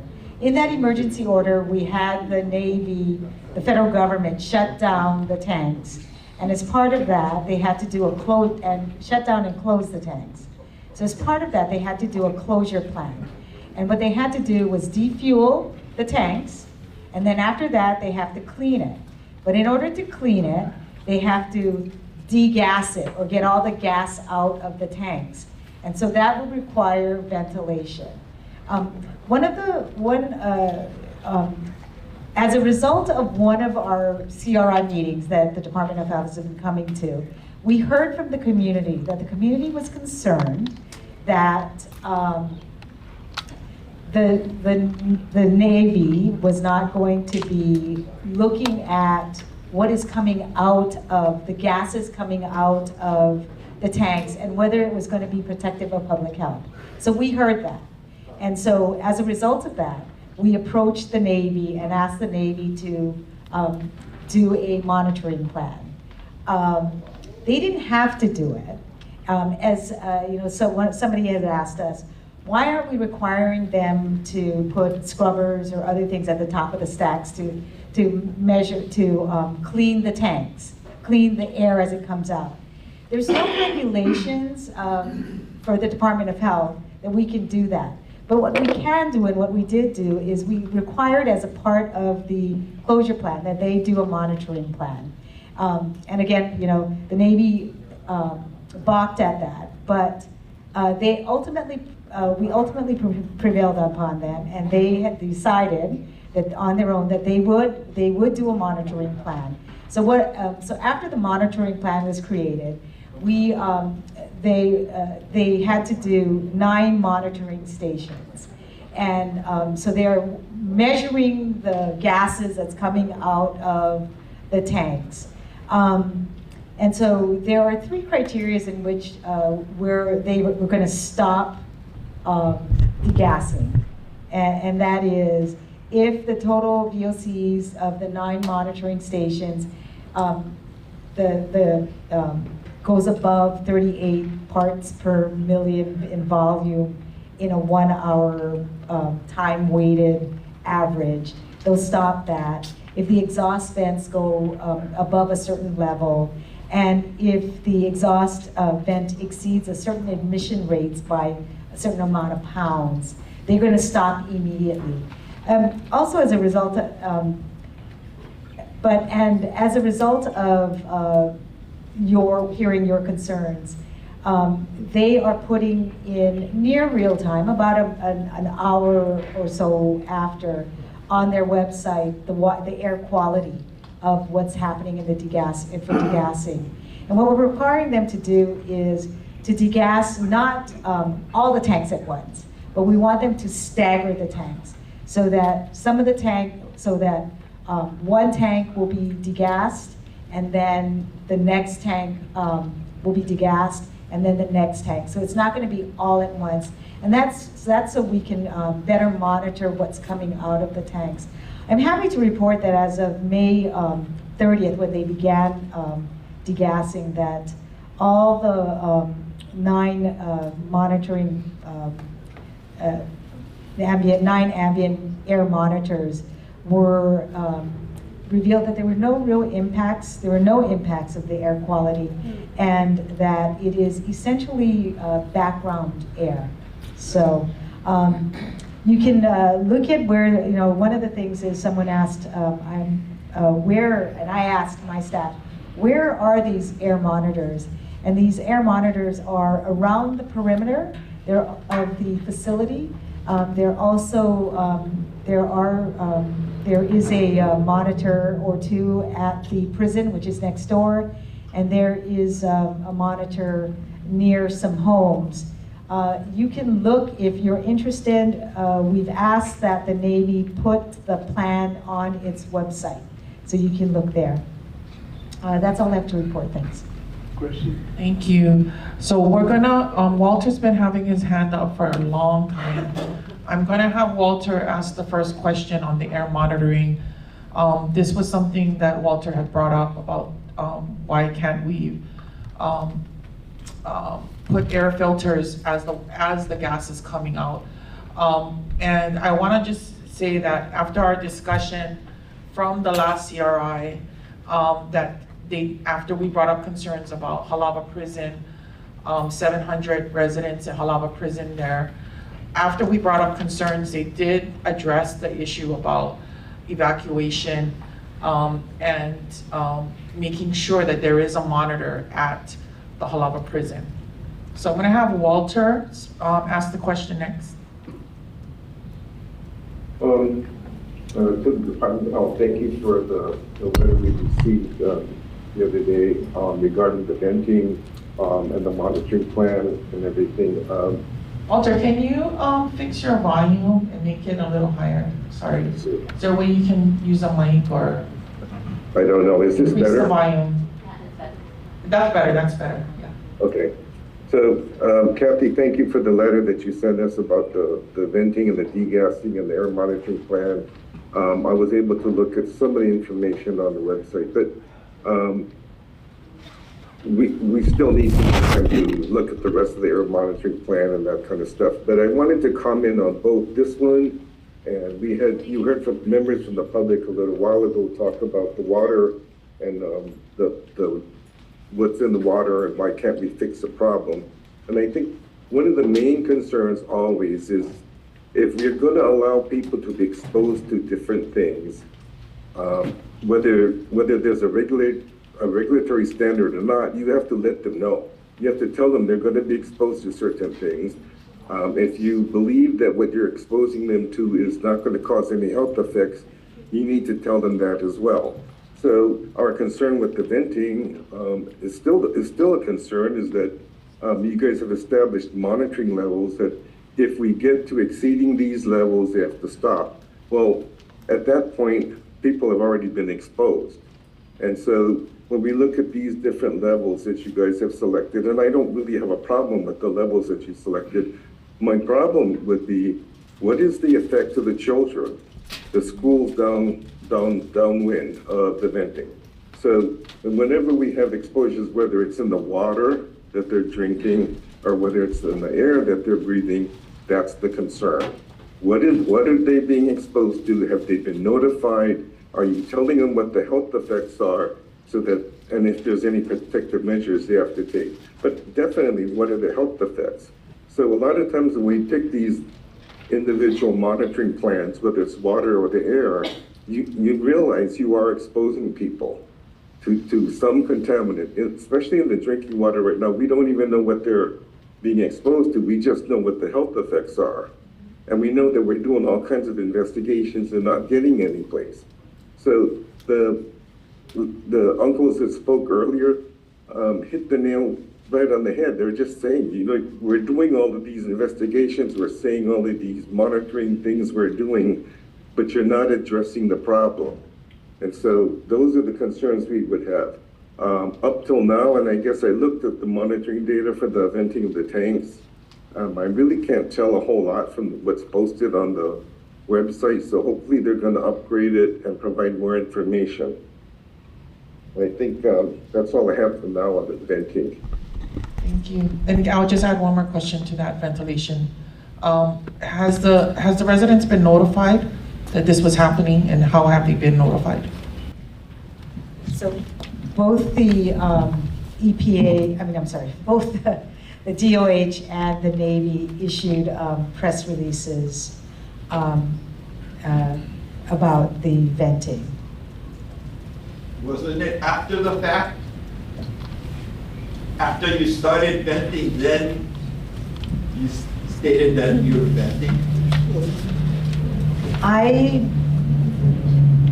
I don't know that for a fact. I know that there was an issue that I believe the Navy issued a press release saying that they were going to begin venting, but the Department of Health did not approve their plan yet, so they couldn't begin the venting without the approval of the Department of Health. Great. And then, thank you. And then question. I just wanted to add to that, as an impacted resident, no, the Navy and Department of Health did not notify residents. I live in the area. I got nothing from my housing, nothing from Department of Health. I found out after the sore throats developed, after the headaches. And other people I live in Radford Terrace, other neighbors were experiencing the same thing, sore throat. But we got no notification, so there's that. Thank you. Okay, any more questions? Shannon. I do. Okay. Yes, just real quick. So I'm really concerned for the community still, just because there's these numbers being put out in the plan. I'm reading off of this State of Hawaii DOH letter, and I appreciate the information. It's just, it's not relative to anything that I am aware of. But it says 48.2 pounds per hour is being emitted. So I pulled the permit that Par Hawaii has, the East Refinery and the West Refinery, right? So there are HAR regulations, the HAR 11-60-13, 11-60-1-90, 11-60, and 1-161. So there is like not equal. Like the Par Refinery is not being treated equal to the Navy's facility. They're both fuel facilities. The one in Campbell Industrial Park is completely away from communities. The one in Red Hill is smack dab in the middle of Palapa Valley. So how is that compared to how many metric tons are being emitted from Red Hill from these vents? These 2 tanks being vented, and then you're staggering them, so you're going to break open a couple more tanks down the road. So PAR in their East refinery is allowed 616,000 metric tons per year. So what is this calculated to at Red Hill? I would like to know that number and how it compares with the PAR refineries. I'm gonna ask Marianne if she could assist me on this. Sure. If the question is how many tons per year would be emitted from the Red Hill facility, they calculated a maximum potential of 13.9, I believe, tons per year for the first year, and then it would go down after that. Okay, so include that with, because it's not just Red Hill, it includes the ships emitting CO2 and gases from Pearl Harbor. They are treated as an entire facility from Red Hill, goes all the way from Palapa Valley down to Pearl Harbor out to Hickam. So did you include that in your calculation? Because you have to add all those covered sources for the totals. Those would be regulated under their air permit. So what we were looking at was the degassing activity. But for the HAR, right, from the refinery, shouldn't it be a total emissions for the facility?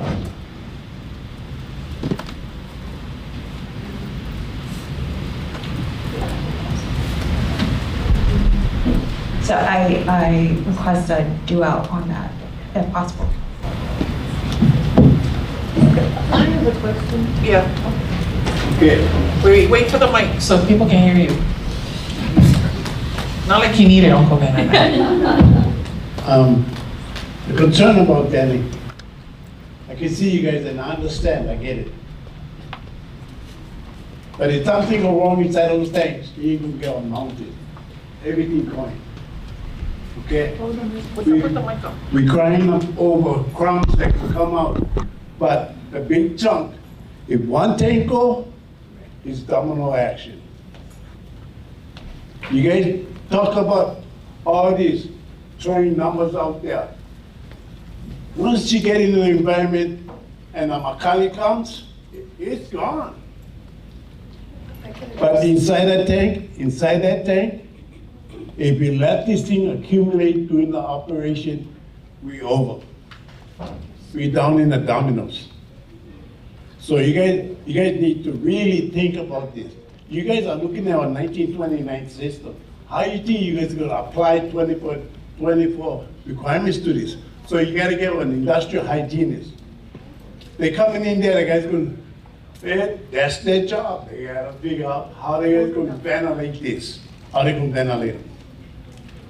And then you guys gotta go over the guy's specs, and if this thing is doable in your eyes, you guys gotta go, you carry the credits, I believe you. But if you're not, you come in over there with all this paperwork, and you carry no credits and understanding of this ventilation deal, okay? Bottom line, not gonna have one will be out. And I'm not jacking everybody off. This is the real deal, 100, no BS. So we're grumbling about ventilation. No one's grumbling. We're asking questions. Okay, so my She question lives to by you- the tank, so she okay, just said her kids my are getting question sick. to you guys gonna stay on this ventilation, and then If we this thing didn't not- bring this up, then no one would have known about it. No, That's why we're here, Uncle. Okay? Nobody's grumbling, Auntie, we're asking Auntie, questions. I understand where she coming to. But you guys need to put on Class A's and go inside the belly of the beast in this operation. We have been asking for that, and they've refused us to go in. Why? Because you guys not gonna be able to handle, I'm telling you, and this is not bullshit. We want the information to get out to the community who lives next to the tanks. Okay. We're not arguing with nobody. Right, okay. We're asking questions. I get it. But this ventilation gotta happen.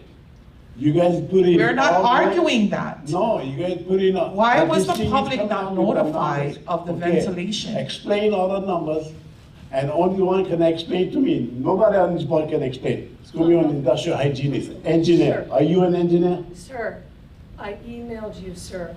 Are you And I an asked- my question is, are you an engineer? No, that's why I asked you Okay. what questions I we cannot should listen to ask. you because an Sir? engineer will come with the principles and requirements in all the specs.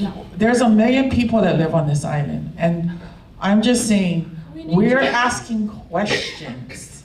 And if the questions bother you, then I don't know what else to do. If you guys going through this, you guys need to go walk in the belly of the beast.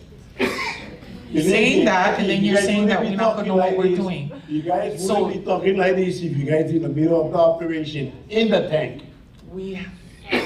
This People is are real. living right outside of the tanks, This don't is even know real. it was being You're in the impact zone. degassed. People who are living, her children are getting sick from the degassing. I get it. I No, get you it. don't.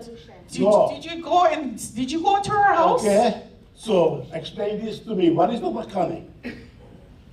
Tonight's wind will blow 25 miles an hour, H&N News.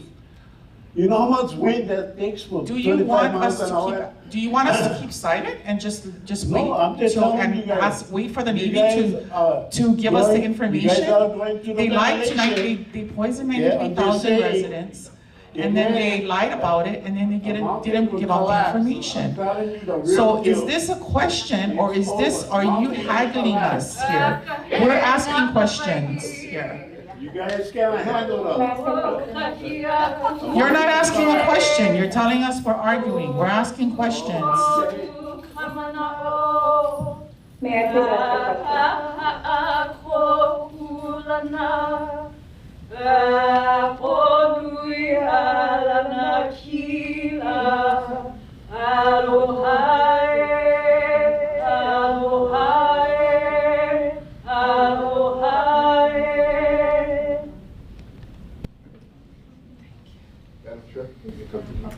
Thank you. Thank you very much. We need to get the information, that's why we're here, that's what we were elected for.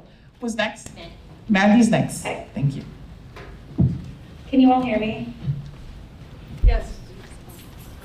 Hey, Uncle, I just want to say, I'm not there to see you in person, but I do appreciate your passion. I appreciate the points that you're making. The reason that we are concerned and wanting to hear from the EPA and the Navy if they were there about venting is because, and I can speak on behalf of impacted families, is that these folks who are in the impacted area, we do believe that they deserve to have knowledge. What happened with the water crisis is that the Navy held on to this information. The federal agencies knew that this was going on, and they failed to warn all of us who were impacted.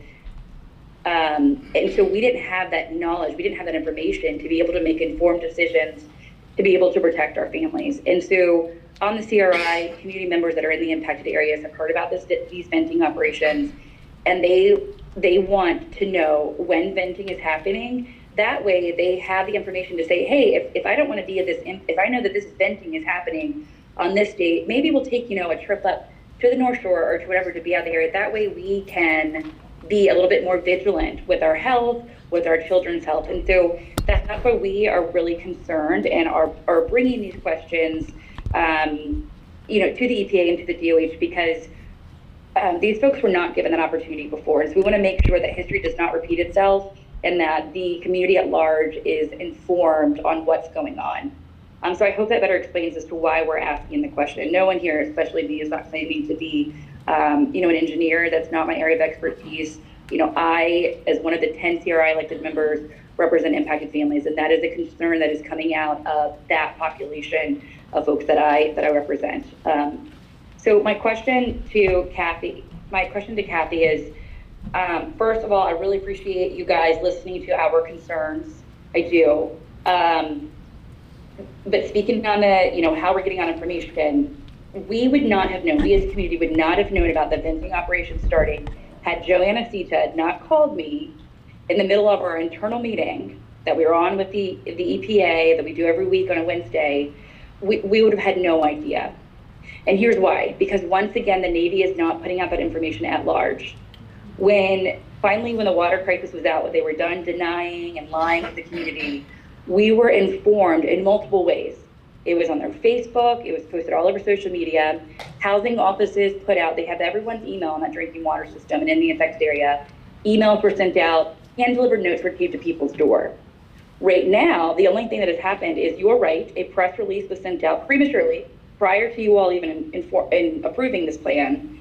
And it was buried somewhere on their website. And now I'm being told that the only way that people are getting information on venting is by their app, an app that most people, a lot of people, including me, don't trust the Navy to download this app because it tracks your location, it tracks, personal information about you. And so I would like to highlight or elevate this concern to the DOH, is that most of the impacted community is still not getting the information in multiple ways. So we would request that you go back and request, since the Navy has refused to come to our meetings, that when they are venting or they start a new tank, that it is put out through housing, so that every impacted housing area gets an email, that it is put on their social media pages. The app is a source, right?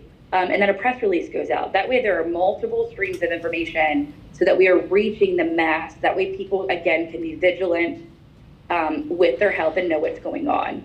I also am a little bit concerned, Kathy, you talked about, the Navy has a requirement to do, 3 different things and inform you all.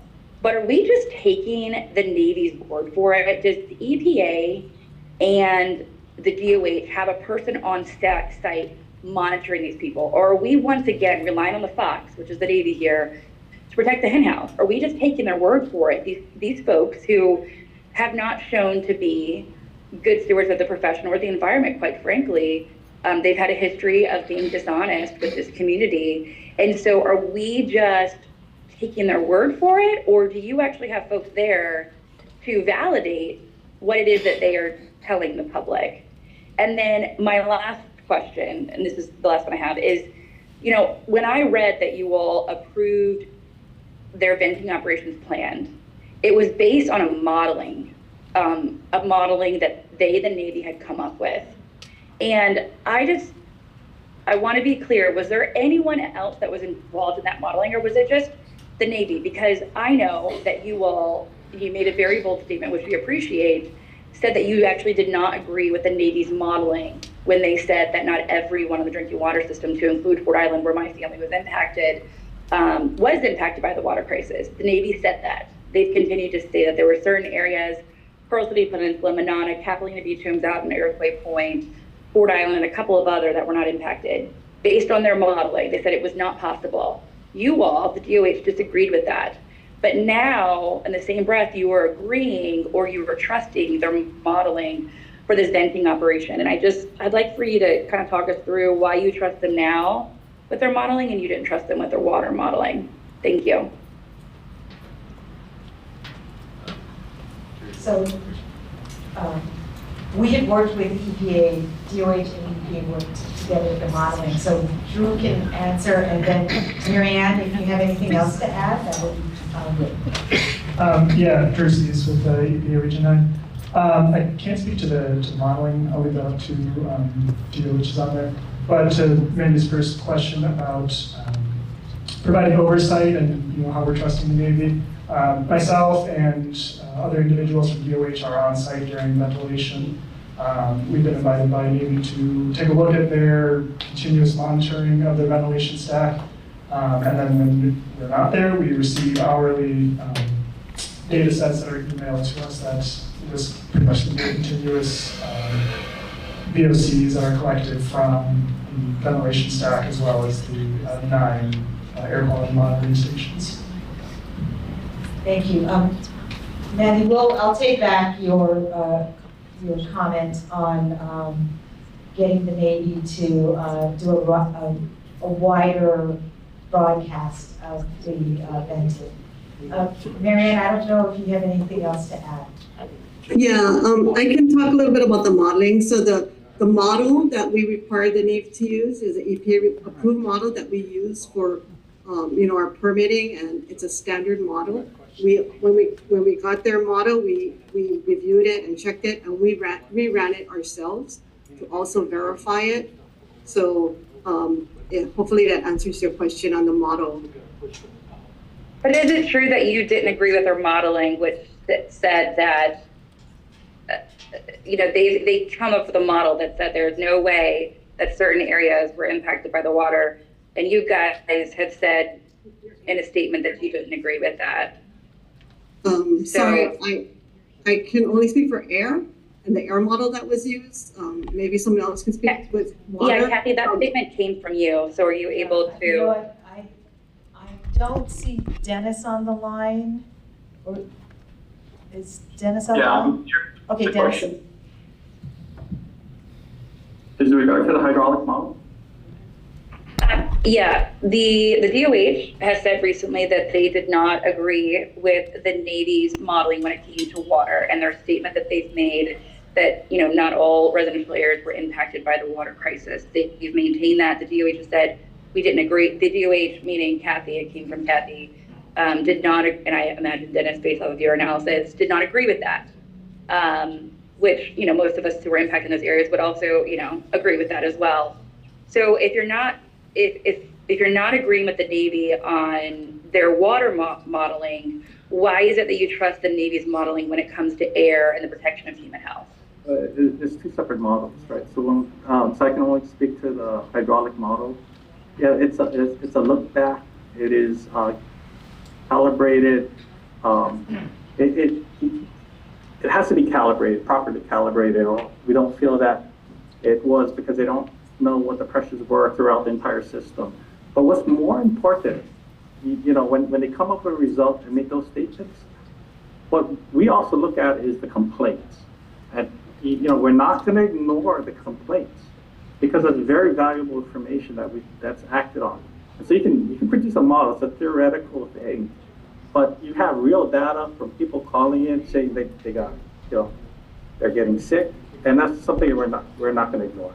And that's why we disagree with the model. Thank you. And did you, just to be clear, Dennis? Maddie, the other thing is, we didn't, for the air model, as Marian mentioned, we ran our own, they ran their model, we verified their model. So we did our own analysis on their model, is what Marian said. So we verified.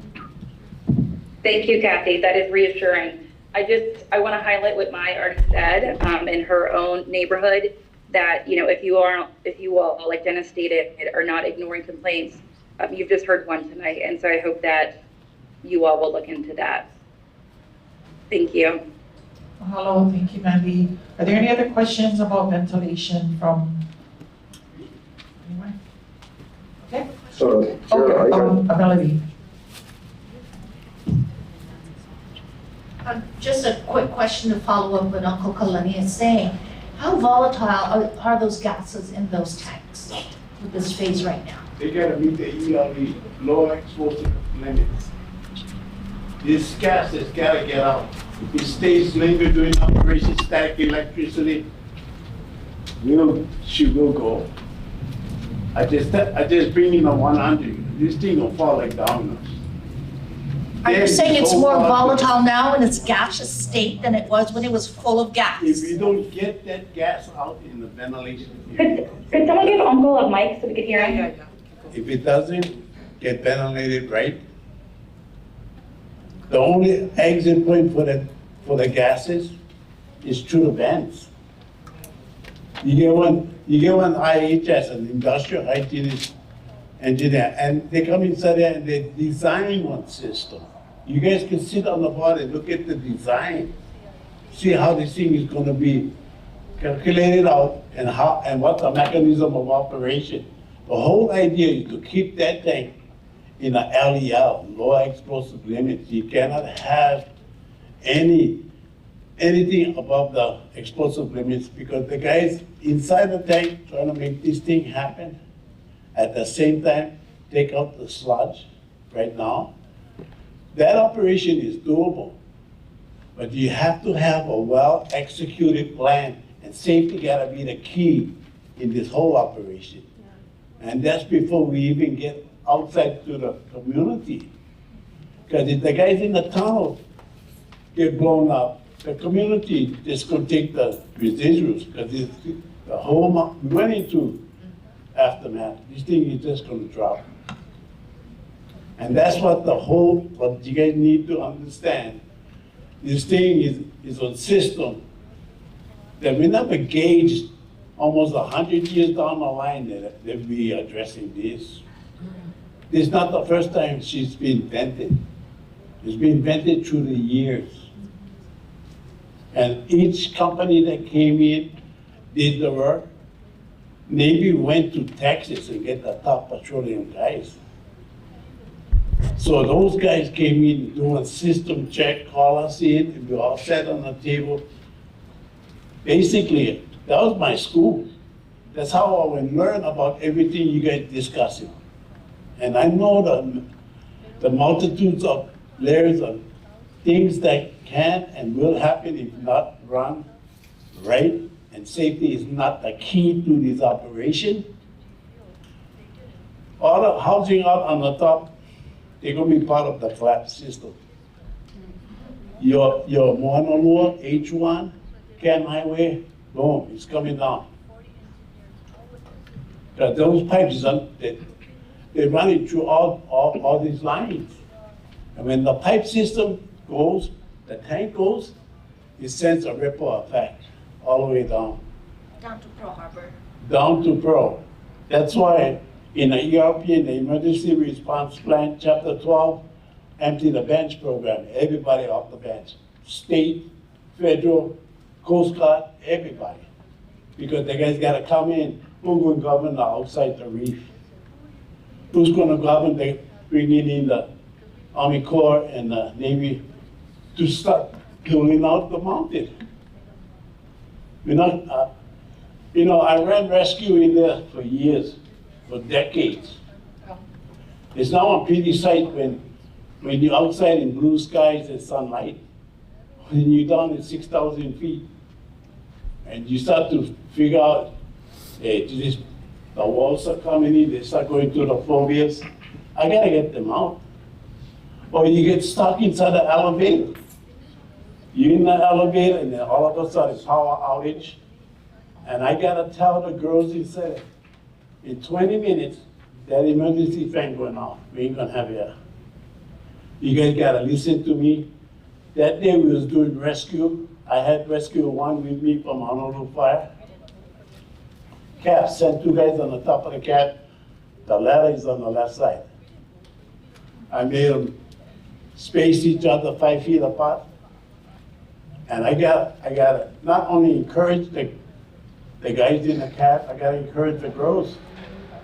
The ensigns, maybe young Navy ensigns. I try to calm them down. As I said, you're gonna be able to use your eyes. You're gonna be in total darkness. Your hands become your eyes because you got to feel for it, right? Feel push with your leg. You try to get 11 guys out of there, and 4 of them is women. They're screaming. I get it, I really do. Somebody got to keep the guys, keep this sanity from breaking, because I have to get them out. But they got to believe that we can do this. I'm not a one-man band. This is a team effort. Forget them out of there, and we down over 2,600 feet. Go do the numbers. If you go far, you really go free fall. So that's why I'm concerned with this ventilation, and everybody talking about why the thing will get out in the atmosphere. It goes on daily. You go to any field farm, anything along the rail going down into town is all underground fuel lines. And these things happen all the time. But you guys gotta realize the guys who's in the impact zone, the guys who's actually inside the tanks, those guys say goodbye. You cannot be able to recall it back. Yeah. And you try to sit down I get 5 trucks going, 5 guys on each truck and a fire truck going in for rescue. I have to be able to get enough guts to sit down with all 25 wives. I explained to them why I would send them down there, knowing the hazards, knowing all of this. My whole concern about the tunnel is safety. That safety factor has to be the key to all operations. And this, you know, I really love you guys, I really do. I share all of the things you guys say about other things happening inside of housing, and that's why I asked, how come only the housing getting affected? And then I started to realize that I had to do a water survey for the fire department, all military base. If my truck pull up to your house and that hydrant ain't got water, I got an answer to the fire chief and everybody else. So I go, I take my time, I learn all the systems, and when I break this down, then I can do this. This venting, it's doable. We're not saying it's not doable. No, we want to be informed. I just say that because it's important in this dialogue, so everybody can get the gist. Yeah, and thank you for your expertise. We appreciate Everybody you. can do that. Mahalo. Okay, so we're gonna move on. We have one more thing. So you have an announcement. So we're gonna move to the next agenda item, which is the University Health Registry. This is Carol's portion. Mahalo. To get my words. Rosalie, do you have the slides? Thank you guys for welcoming all of us here. I'm a guest of a guest in your home, being an alternate on this. For those who don't know me yet, my name is Tara Sutton. I am an affected community member, as I stated before. I also am working at the University of Hawaii, and this announcement is on behalf of the university. So, Rosalie, do you have the slides? Yeah, it was not working for some reason. Let me. It might not be full screen, if that is okay with everybody. Just for now. Yeah, just give me a second. No problem.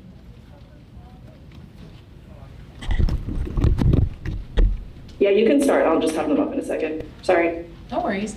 I want to make an announcement on behalf of the University of Hawaii system. I was hired by UH System in order to work on a project of great importance that looks at the health impacts of the Red Hill water contamination.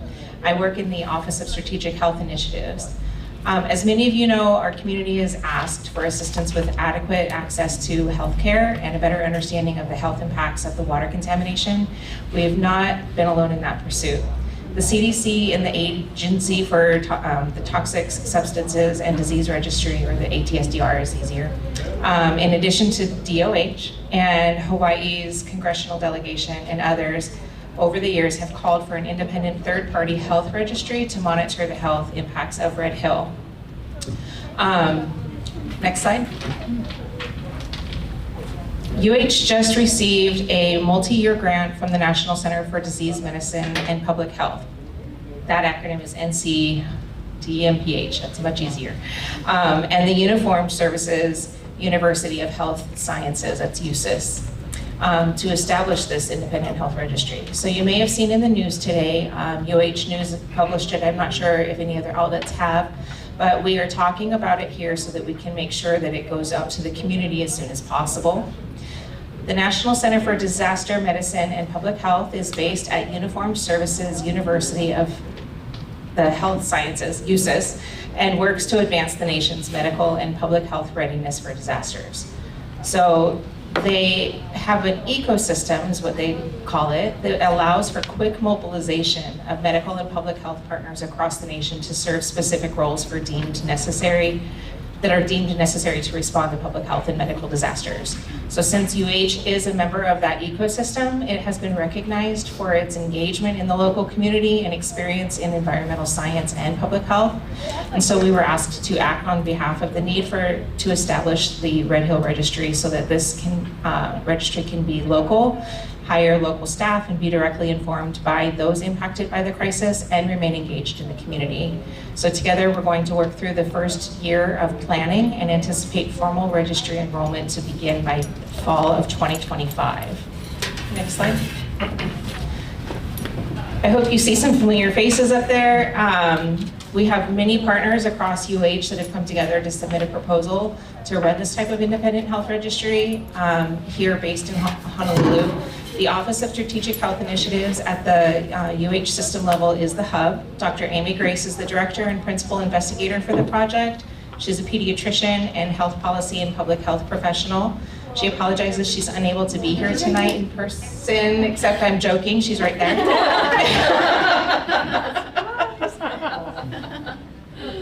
Surprise.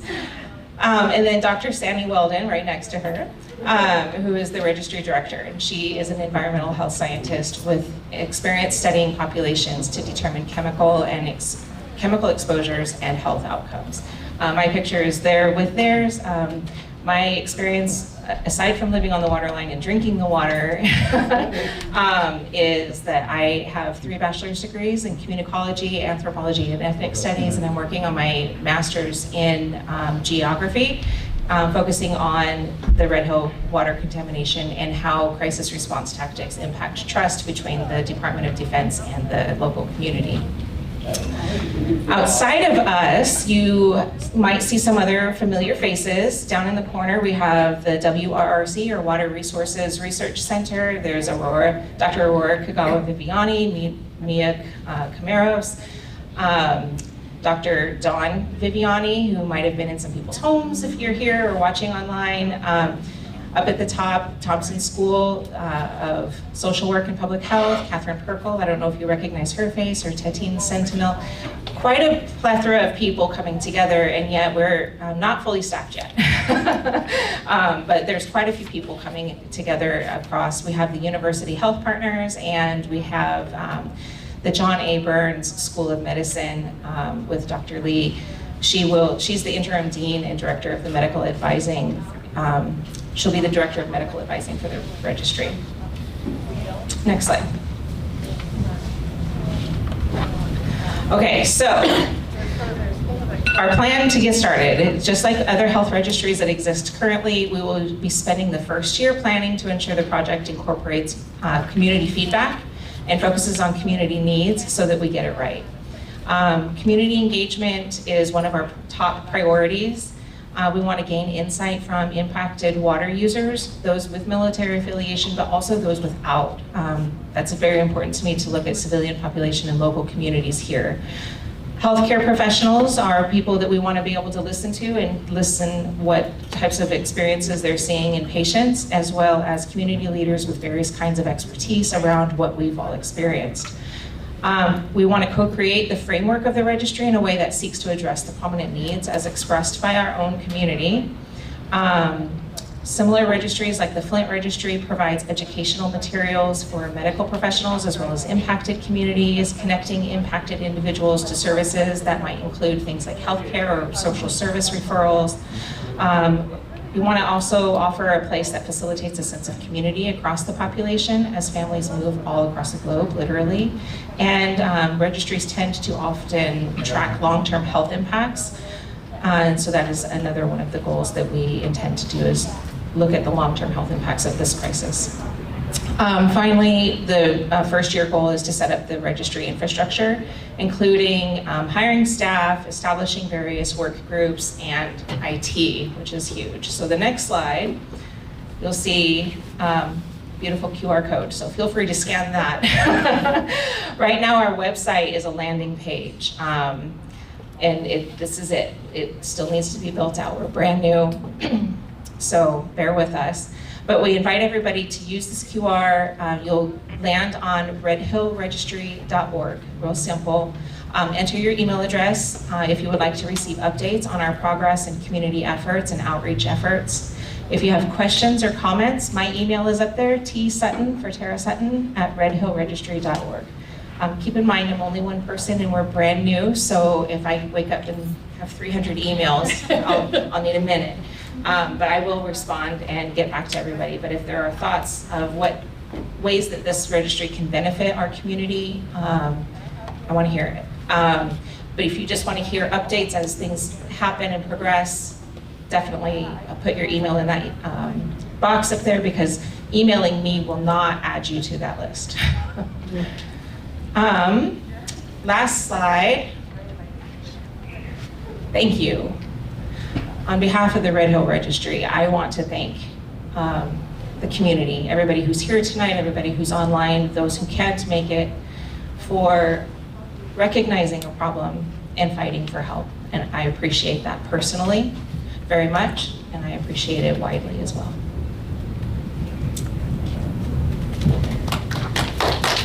Thank you, Karen. Any questions about the Red Hill Registry?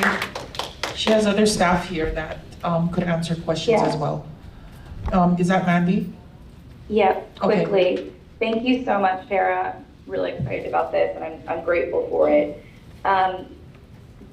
Quick, admin question. Will this be, because I'm obviously burn pit registry, for example, serving in the military. Is this something that we will go in and sign up for? Or is this something that, I know that, in preparation for trial, the Navy, had folks come in and dig through our medical records, and we don't know who they looked at and they came up with their conclusions. Can you explain to the public sort of how you will monitor? Will you guys evaluate, medically evaluate people, or will it just be go on and self-reporting? Or is that figured out just yet? So I want to preface everything with, we don't have 100% answers because we have to develop. We're kind of the registry with our Pampers on right now. We have to learn to walk too. But what I can say is it is a totally voluntary opt-in registry. So if it's something that you're wanting to participate in, you can't be enrolled unless you opt in to enroll. And putting your name on that list is not participating in the registry. Putting your name in that email box on that last slide that I showed is only to receive updates about the registry. Formal enrollment period probably won't be able to begin until next fall, so that we can sort out all of those types of questions and details and be able to plan it together. The university is not intending to do this alone. It's wanting to co-create with the community so that we really get it right. This is something very, very important to me. Thank you. That's super reassuring. Thank you, Tara. You're welcome. Mine. Okay, I'm excited about a registry, but we know the Navy got their registry, right? How is this different from theirs? Because I kind of like Trustee Rach more, right? I mean, Dr. Viviani was over at my house many times. I like that guy. He's good fun. He's a good guy. So how is this different from the Navy? And then two, what is your dissemination plan for marketing, letting people know, not just on Oahu, but people who have moved? Mahalo. Thank you for that question. So having a baby plan right now, since we've just begun, the funds were just awarded. What we are looking at doing is being able to be very visible within the community eye, being connected to media that is being listened to not only locally, but also throughout the military community, so that Stars and Stripes or Military Times or whoever is being watched. And also participating in local events so that we can be visible in person at as much as possible. Town halls, CRI meetings, things like that. I always come here anyways. But then, I'm wanting to engage with neighborhood town halls and the such. I have a question. So, is it just military families, or is it any resident? And can it be a family that moved into a residence that's on the Navy water distribution line?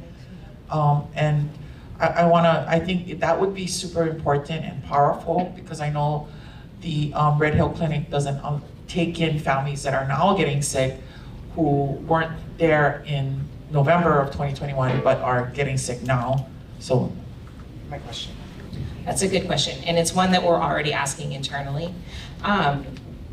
as we develop this with the community, all of these types of questions and concerns are going to be discussed together. So it's not decided yet, it is being discussed, and we do know that these are really important questions. Do we want to narrow it down? I know when the lawsuits were taking place, there was a lot of, frustration, or some people were excited that it was narrowed down so that it couldn't get ruled out. This is completely separate and totally different. And so, as we are able to have the listening sessions with the community, inviting people in, listening to experts, medical professionals who are caring for the community, wherever they are, these are things that we're going to discuss together. And I think Shannon had a question. Can someone give her the mic? Where's the mic? Okay, great, thank you. Hi, I'm Margaret, the other Margaret, Shannon. sorry. It's all good. I just wanted to ask, it's been leaking for decades, and the 2014 spill was larger than 221, and there were lots of people who were affected then, but we did not have the togetherness that we have now. So it's kind of like each spill kind of continued to raise awareness throughout Red Hills area, but also throughout the islands. Will we be looking at those who were affected in previous years? Good question. Right, that's, again, the same thing. Those are things that we want to be able to decide all together. Nothing is being said no to right now. We have to decide it together. And then can people like us help you? Yes, please do. Thank you. Okay, great. Is any more questions about the Red Hill Registry specifically? Okay. Oh, yeah. Oh, sorry, your phone. Okay. Okay, so we're gonna move on then, if that's okay, to the last agenda item, which is understanding the Navy's public communications plan. And I wanted to see, did we want to do the ground rules? Okay.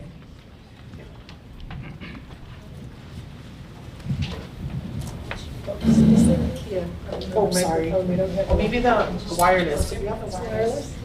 Yeah, that would be better. Thank you.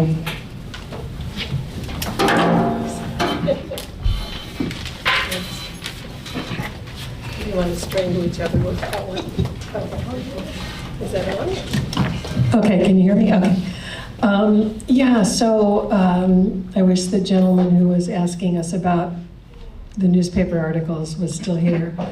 So what happened, and part of the reason why the Navy isn't here, is the EPA and the Navy the Navy wanted ground rules, which is fine.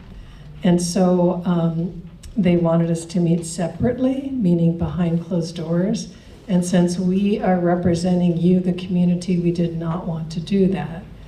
So the EPA and the DLA and the Navy came up with their own ground rules without us. And so on June 12th, we, the elected members of the CRI, we got together and we made edits and comments on those proposed ground rules, and we sent them back to the EPA. And the EPA just sent us this update on June 12th. The CRI elected members shared written comments on the draft ground rules. EPA, Navy, and DLA are reviewing and will discuss the proposed comments. Until an agreed upon set of ground rules are established, EPA will not enforce the requirement for the Navy and DLA to participate in CRI meetings. So I just wanted to clarify that we are all for coming up with ground rules. We just don't want to do it behind closed doors because there's been way too much of that with the Navy. And so we want to represent you.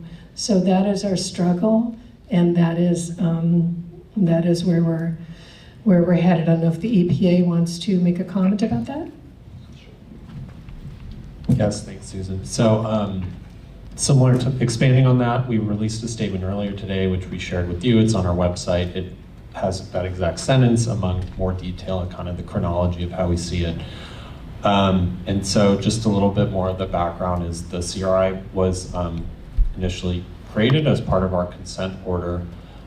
It was actually not at all in our proposed consent order, but after receiving 1,700 public comments, one of the biggest comment we got was really making sure that the public was included in important decision-making of the Navy and of regulators throughout this process. And so the CRI was added in as part of that, and the goal was really to provide that platform and that venue.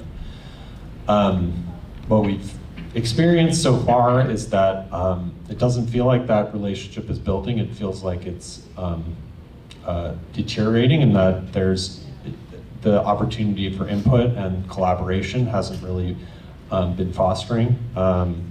One of our attempt to try and build that bridge is to come up with ground rules that everybody can agree upon. We offered mediation through a third party, the Federal Mediation and Consolation Service. As Susan described, the CRI didn't feel comfortable engaging in that process because it was a confidential process to kind of allow parties to kind of freely express themselves, but understood where the CRI members were coming from.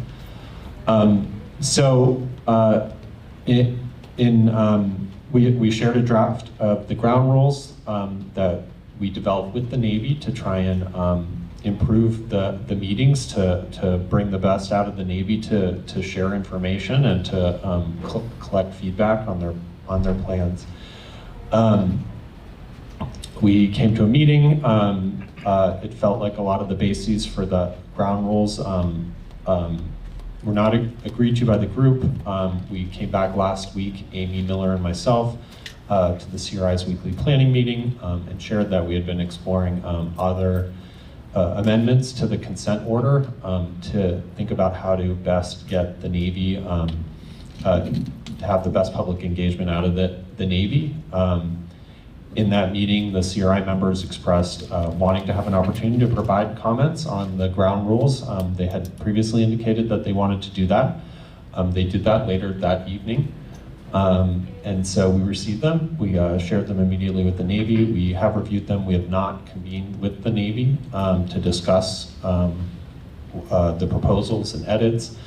There are a lot of comments in there that I think are things that we could negotiate and look on. I think that the main challenge for the Navy has been really the facilitation ownership of the meetings, and part of this is really wanting the Navy to take more ownership in these meetings, to come prepared to share things that they are able to ask for input on, rather than it being a series of questions that they might be more challenged in responding to because it's not necessarily where their focus is. And I think that there's a balance of those two things that can be accommodated, but really trying to create a more collaborative environment for sharing that. But I don't want to make any, I can't really make any dictations about where this is going. We are really listening to what has been said in those meetings, what your comments have been. I don't have a plan forward. We are reconvening with the Navy to negotiate what we do want the path forward. The thing I do want to really commit to is being transparent and communicative with you all about, if or how we make a decision about what that next step might be, to do that, well in advance of any change that might occur. We really do value the CRI. We are here today. We really want to try and be transparent and communicative with you all. I personally have been trying to send more updates and really directly update you all with where things that EPA are involved in, just to kind of improve that flow. But a lot of the feedback we're even hearing today is just that there's a lack of communication from the Navy, and so we really need the Navy to succeed. I think I've heard that as well. We all need the Navy to succeed, even as regulators. We only have so much ability to manage their infrastructure. And so we really, whether it's communication, whether it's upgrades, whether it's monitoring, really need to find a way to make them most effective. So that's really where we're coming at it from. No decisions have been made. We really are trying to take a step back and consider where you all are coming from, and see if we can figure out how to best make this work going forward. Thank you. And I also want to point out that we did do a survey, a public survey that was filled out by hundreds of people about whether or not we should go into private behind the scenes mediation with the Navy, and the survey that we put out came back from the community saying that they did not want us to go into secret meetings with the Navy at all.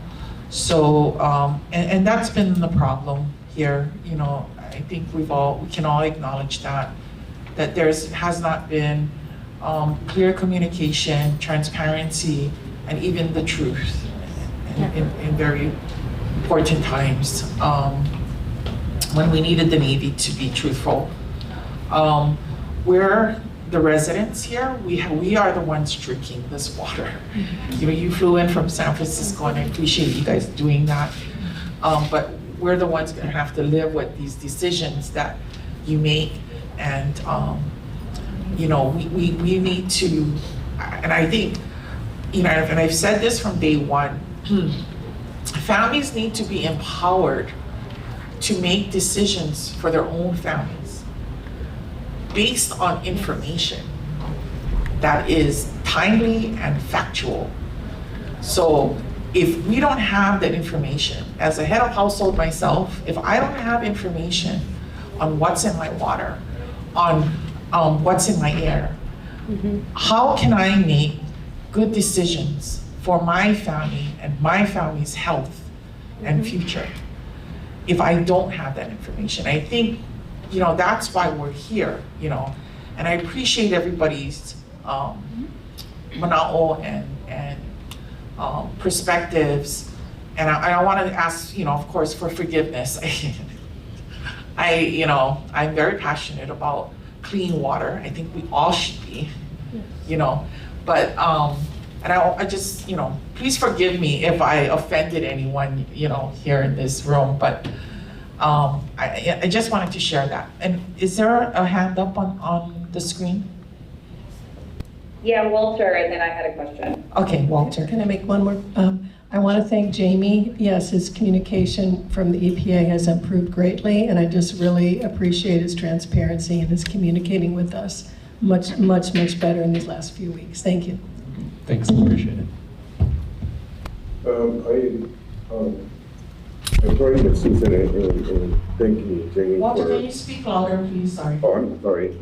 I join with Susan in appreciating Jamie's participation and communication with us. It has been a little bit different before this, so that has been helpful. One of the things that I just don't understand, and I've never understood, is the fact that when we have the CRI meetings, they're clearly different meetings. They're designed to be different. They're, the attendees are members of the public. And we're not legislators, we're not politicians, we're members of the public. And as you saw from today, from the input from the people in the, who attended tonight's meeting, there's questions, there's comments, there's experiences that is exchanged that may or may not be relevant to the Navy, but to all of us, we need to listen to each other, and it's like we said, we need to work together to come up with some kind of resolution if a resolution is needed. So when we sit here and try to mediate the control of the meetings, the Navy wants to be able to control the way we meet and what we say, who can say what, and so on. And so we can't do that because we represent the public. And the public has clearly given us information regarding the fact that they don't want us to do that. So I understand that you guys are going to be sitting around figuring out what to do with the ground rules and everything. And in the meantime, the Navy doesn't have to attend our meetings. But I will point out to you that they attended our meetings. They didn't answer our questions or address our concerns from the very beginning. So if they're not going to be required to attend the meetings because they stopped answering our questions or they stopped accepting our questions, are you going to at least get them to start looking at our questions? They don't have to attend the meetings, but at least get us a response and maybe address some of our concerns. And I would like to point out the venting of the tanks was an issue brought up in late December. It was a question. In January, it was brought up again in February, again in March, and in April. So by the time we get to a point where all of a sudden everybody's scrambling around to doing something, our original question and concern was brought up a while ago and could have been addressed. And again, it started with a question, like, what are you going to do? How are you going to vet the tanks? What are the exposures to people downwind? So that's my question is, are you going to at least get the Navy to answer our questions? Something that you guys have never been able to do, but maybe since they don't want to attend meetings, at least they'll try to answer our questions and address our concerns. Thanks, Walter. Yes, and I definitely, acknowledge on the venting that it has, I think we talked about that during the venting discussion, stem from conversations in the CRI, and we acknowledge and appreciate that. In terms of the questions, I'm aware that the Navy has responded to a lot of them over time. I have not, I haven't seen the latest in terms of what's addressed or not. I know a lot of the responses are not satisfactory to members of the CRI, which is another challenge. But let me get back to you and talk with our team and kind of go through them. I know there's a lot going on there, and just try and get a certain amount of information flow from the Navy. That's a good to-do for us. Thanks. Thank you. We still have to pass the ground rules, but Shannon, you had something? Yeah, can I just add something? I'm here because no one else spoke up, at least where I worked, and that's pretty sad when the EPA and DOH is regulating for years, for decades.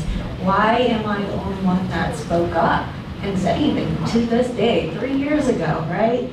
Nobody else that I am aware of is saying, this is where the skeletons are buried. Yes, this was a problem, this is the way to fix it, this is beware residents, there's pipelines running under Pearl Harbor to Hickam to this very day, and this is where they are. We just want you to be aware, so in case you smell gas, it's because a pipeline is buried underneath your house.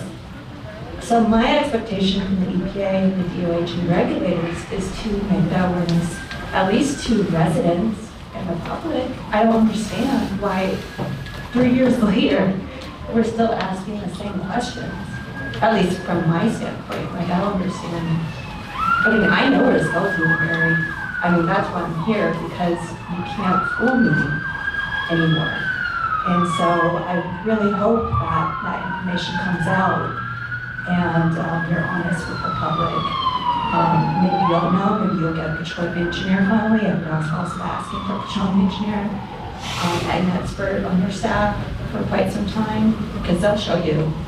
They're pretty smart people. So they can, give you a report on it. But so I guess that's my expectations. Thank you. We do have some business to take care of, and Mandy, can I give you the last word after the business? Yeah. That we need to take care of. Can I have a motion? We're going to be adopting.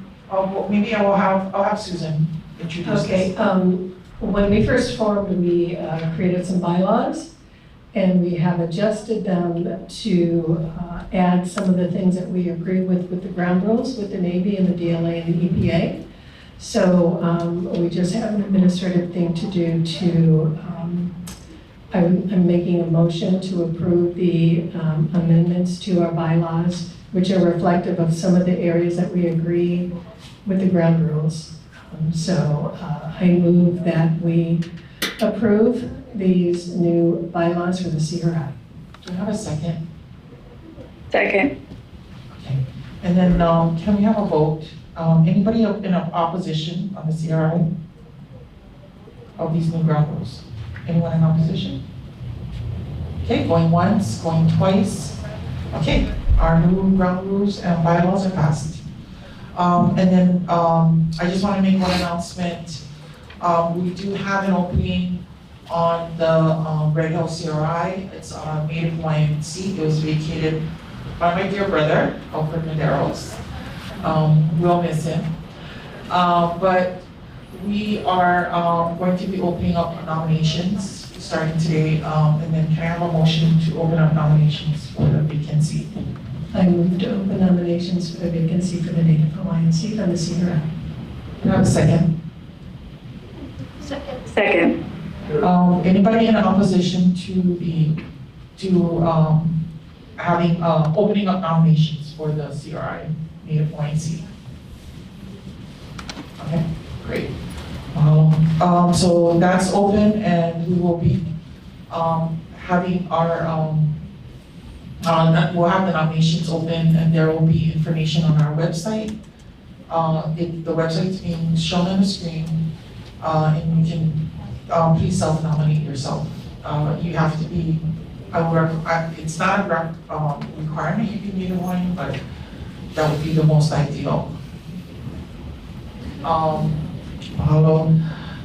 Let's see, and then okay, and then we'll go to Mandy. Mandy had your hand up. Thank you. Yep. Quickly, I want to echo what fellow CRIers have said. The EPA has been a lot more responsive and giving us information. I do want to correct the record on a couple of things. As folks have mentioned, it was not the CRI that unilaterally decided to not participate in private mediation. We did take a survey that was based on public opinion, not to go into private meetings, sign NDAs, and things like that. We did our due diligence to check with the public, and that was the consensus. However, we never disagreed or opposed to participating in mediation that was open to the public. The Navy and the EPA were the ones that denied us, public mediation for the public to be involved, and so we've been sort of at a standpoint in that situation. We have, as you heard, the Navy and the EPA did meet privately without us. In fact, it happened during the Red Hill trial, which, we were upset about. We felt like that decision to happen during that time was pretty disrespectful, but we've moved on from that. And they did present us the ground rules. As you've heard, we've adopted new ones. We have compromised the new, there's this notion that there was never ground rules established. As you heard tonight, there were bylaws. We've been told that this is our meeting, the community's meeting. So we did adopt bylaws before, 9 months ago, before any CRI meeting ever occurred. It wasn't until, January when we did a transition of power from Admiral Wade to Admiral Barnett and Admiral Williams that there was this, new need for new ground rules, and they didn't like the decorum and, people being given the opportunity, as we've passed the mic this evening, for folks to speak and have candid conversations. So to correct the record, it was not a CRI unilateral decision. We never made the decision to oppose mediation. We just wanted to do it for the public to be involved. And there were ground rules established. This is a change too. As you've heard, we have compromised on some things, but one thing that we have put our foot down on based on community input is that we would like to run our own meetings. This is a meeting that was established for the people, by the people, and we would like to maintain the facilitator role on that. When BWF has their meetings, they're not a facilitator. Ernie Lau conducts those meetings. When the state ledge, meets with the Navy, there's not a facilitator. Representative Ichiyama, regulates those meetings. And we're asking to continue to do that so that our people, our community, the communities in which we represent have a voice. And we believe that the voice of the community should not be censored. We also believe that the agenda items should not be censored or, unilaterally decided by the Navy or EPA. We believe that, the agenda should have items that the community wants to talk about. And if the Navy doesn't want to respond, then that is their choice. But we feel like we are trying to serve as a bridge to help rebuild community trust and community relations. And the only way that that will happen is if the Navy utilizes in that way, allows us to be the voice of the community, allows each of you all who are sitting in the audience and those who are online to have a voice and to not be censored and to get your questions answered. I'd like for Susan to end, if she will, after my last question, is how many questions, I don't want to put you on the spot, Susan, but, Walter brought up, there's been many questions. I think there were like over 100, if not 200, Susan probably has that number offhand, that were never answered. And so, you're talking about a community whose, most precious resource has been impacted, their water. You're talking about a community whose children have been poisoned. You're talking about a community who has been lied to. You're talking about a community who has asked legitimate, reasonable questions and who has not received answer those questions in an adequate and timely manner. And so frustration is reasonable. And so we are not in a position to censor you. And we hope that the community will continue to support us, having open communications and allowing us to be the voice and to help, the Navy rebuild trust. One thing that I got out of, Jamie's sort of pitch, if you will, or whatever he just said about the EPA stance on where we're at right now is that, we all want to see the Navy succeed. And I submit to you, Jamie, that in order for that to happen, we need you all to do your job. And that starts with holding them accountable. There's no reason that the Navy should not be here. There's no reason that for months we have kicked this can down the road because of a facilitator ground rule issue. We need you to do your job so that the Navy can, we don't have the ability to enforce anything, but you all do. And so I'd ask that you stop enabling the Navy, hold them accountable, and that they need to be at these meetings because the community, just like you've heard, people in this community, the community needs to hear from them as well. Thank you, Mandy. We are out of time, and I want to end with a mahalo to Auntie Lynette and Uncle Sparky. What a mahalo, and Lena, thank you so much. And the Kupuna Council for sponsoring this CRI meeting. We really, really appreciate being here, and it's been a different experience, and we're hoping to take the CRI to different communities so that we can have these discussions and get more people involved. It can't just be the 10 of us, it's all of us. This is we all live here. So I just want to mahalo all of you, the Kupuna Council, mahalo Auntie Lynette and Uncle Sparky especially, and mahalo the Department of Health and the EPA for coming tonight. And mahalo to everyone who attended, and for your questions. And just know that I don't hold any grudge against anybody, okay, Uncle? We just, we aloha each other at the end of the day. We aloha each other at the end of the day. Oh, yes, and Kalihua, thank you so much. Thank you for being here and mahalo for it's such a beautiful space. There's so much more food left. Please go eat. And mahalo to Kawaihona o Kana'auao. This has been truly a very enlightening engagement tonight. Thank you so much, everyone. Mahalo.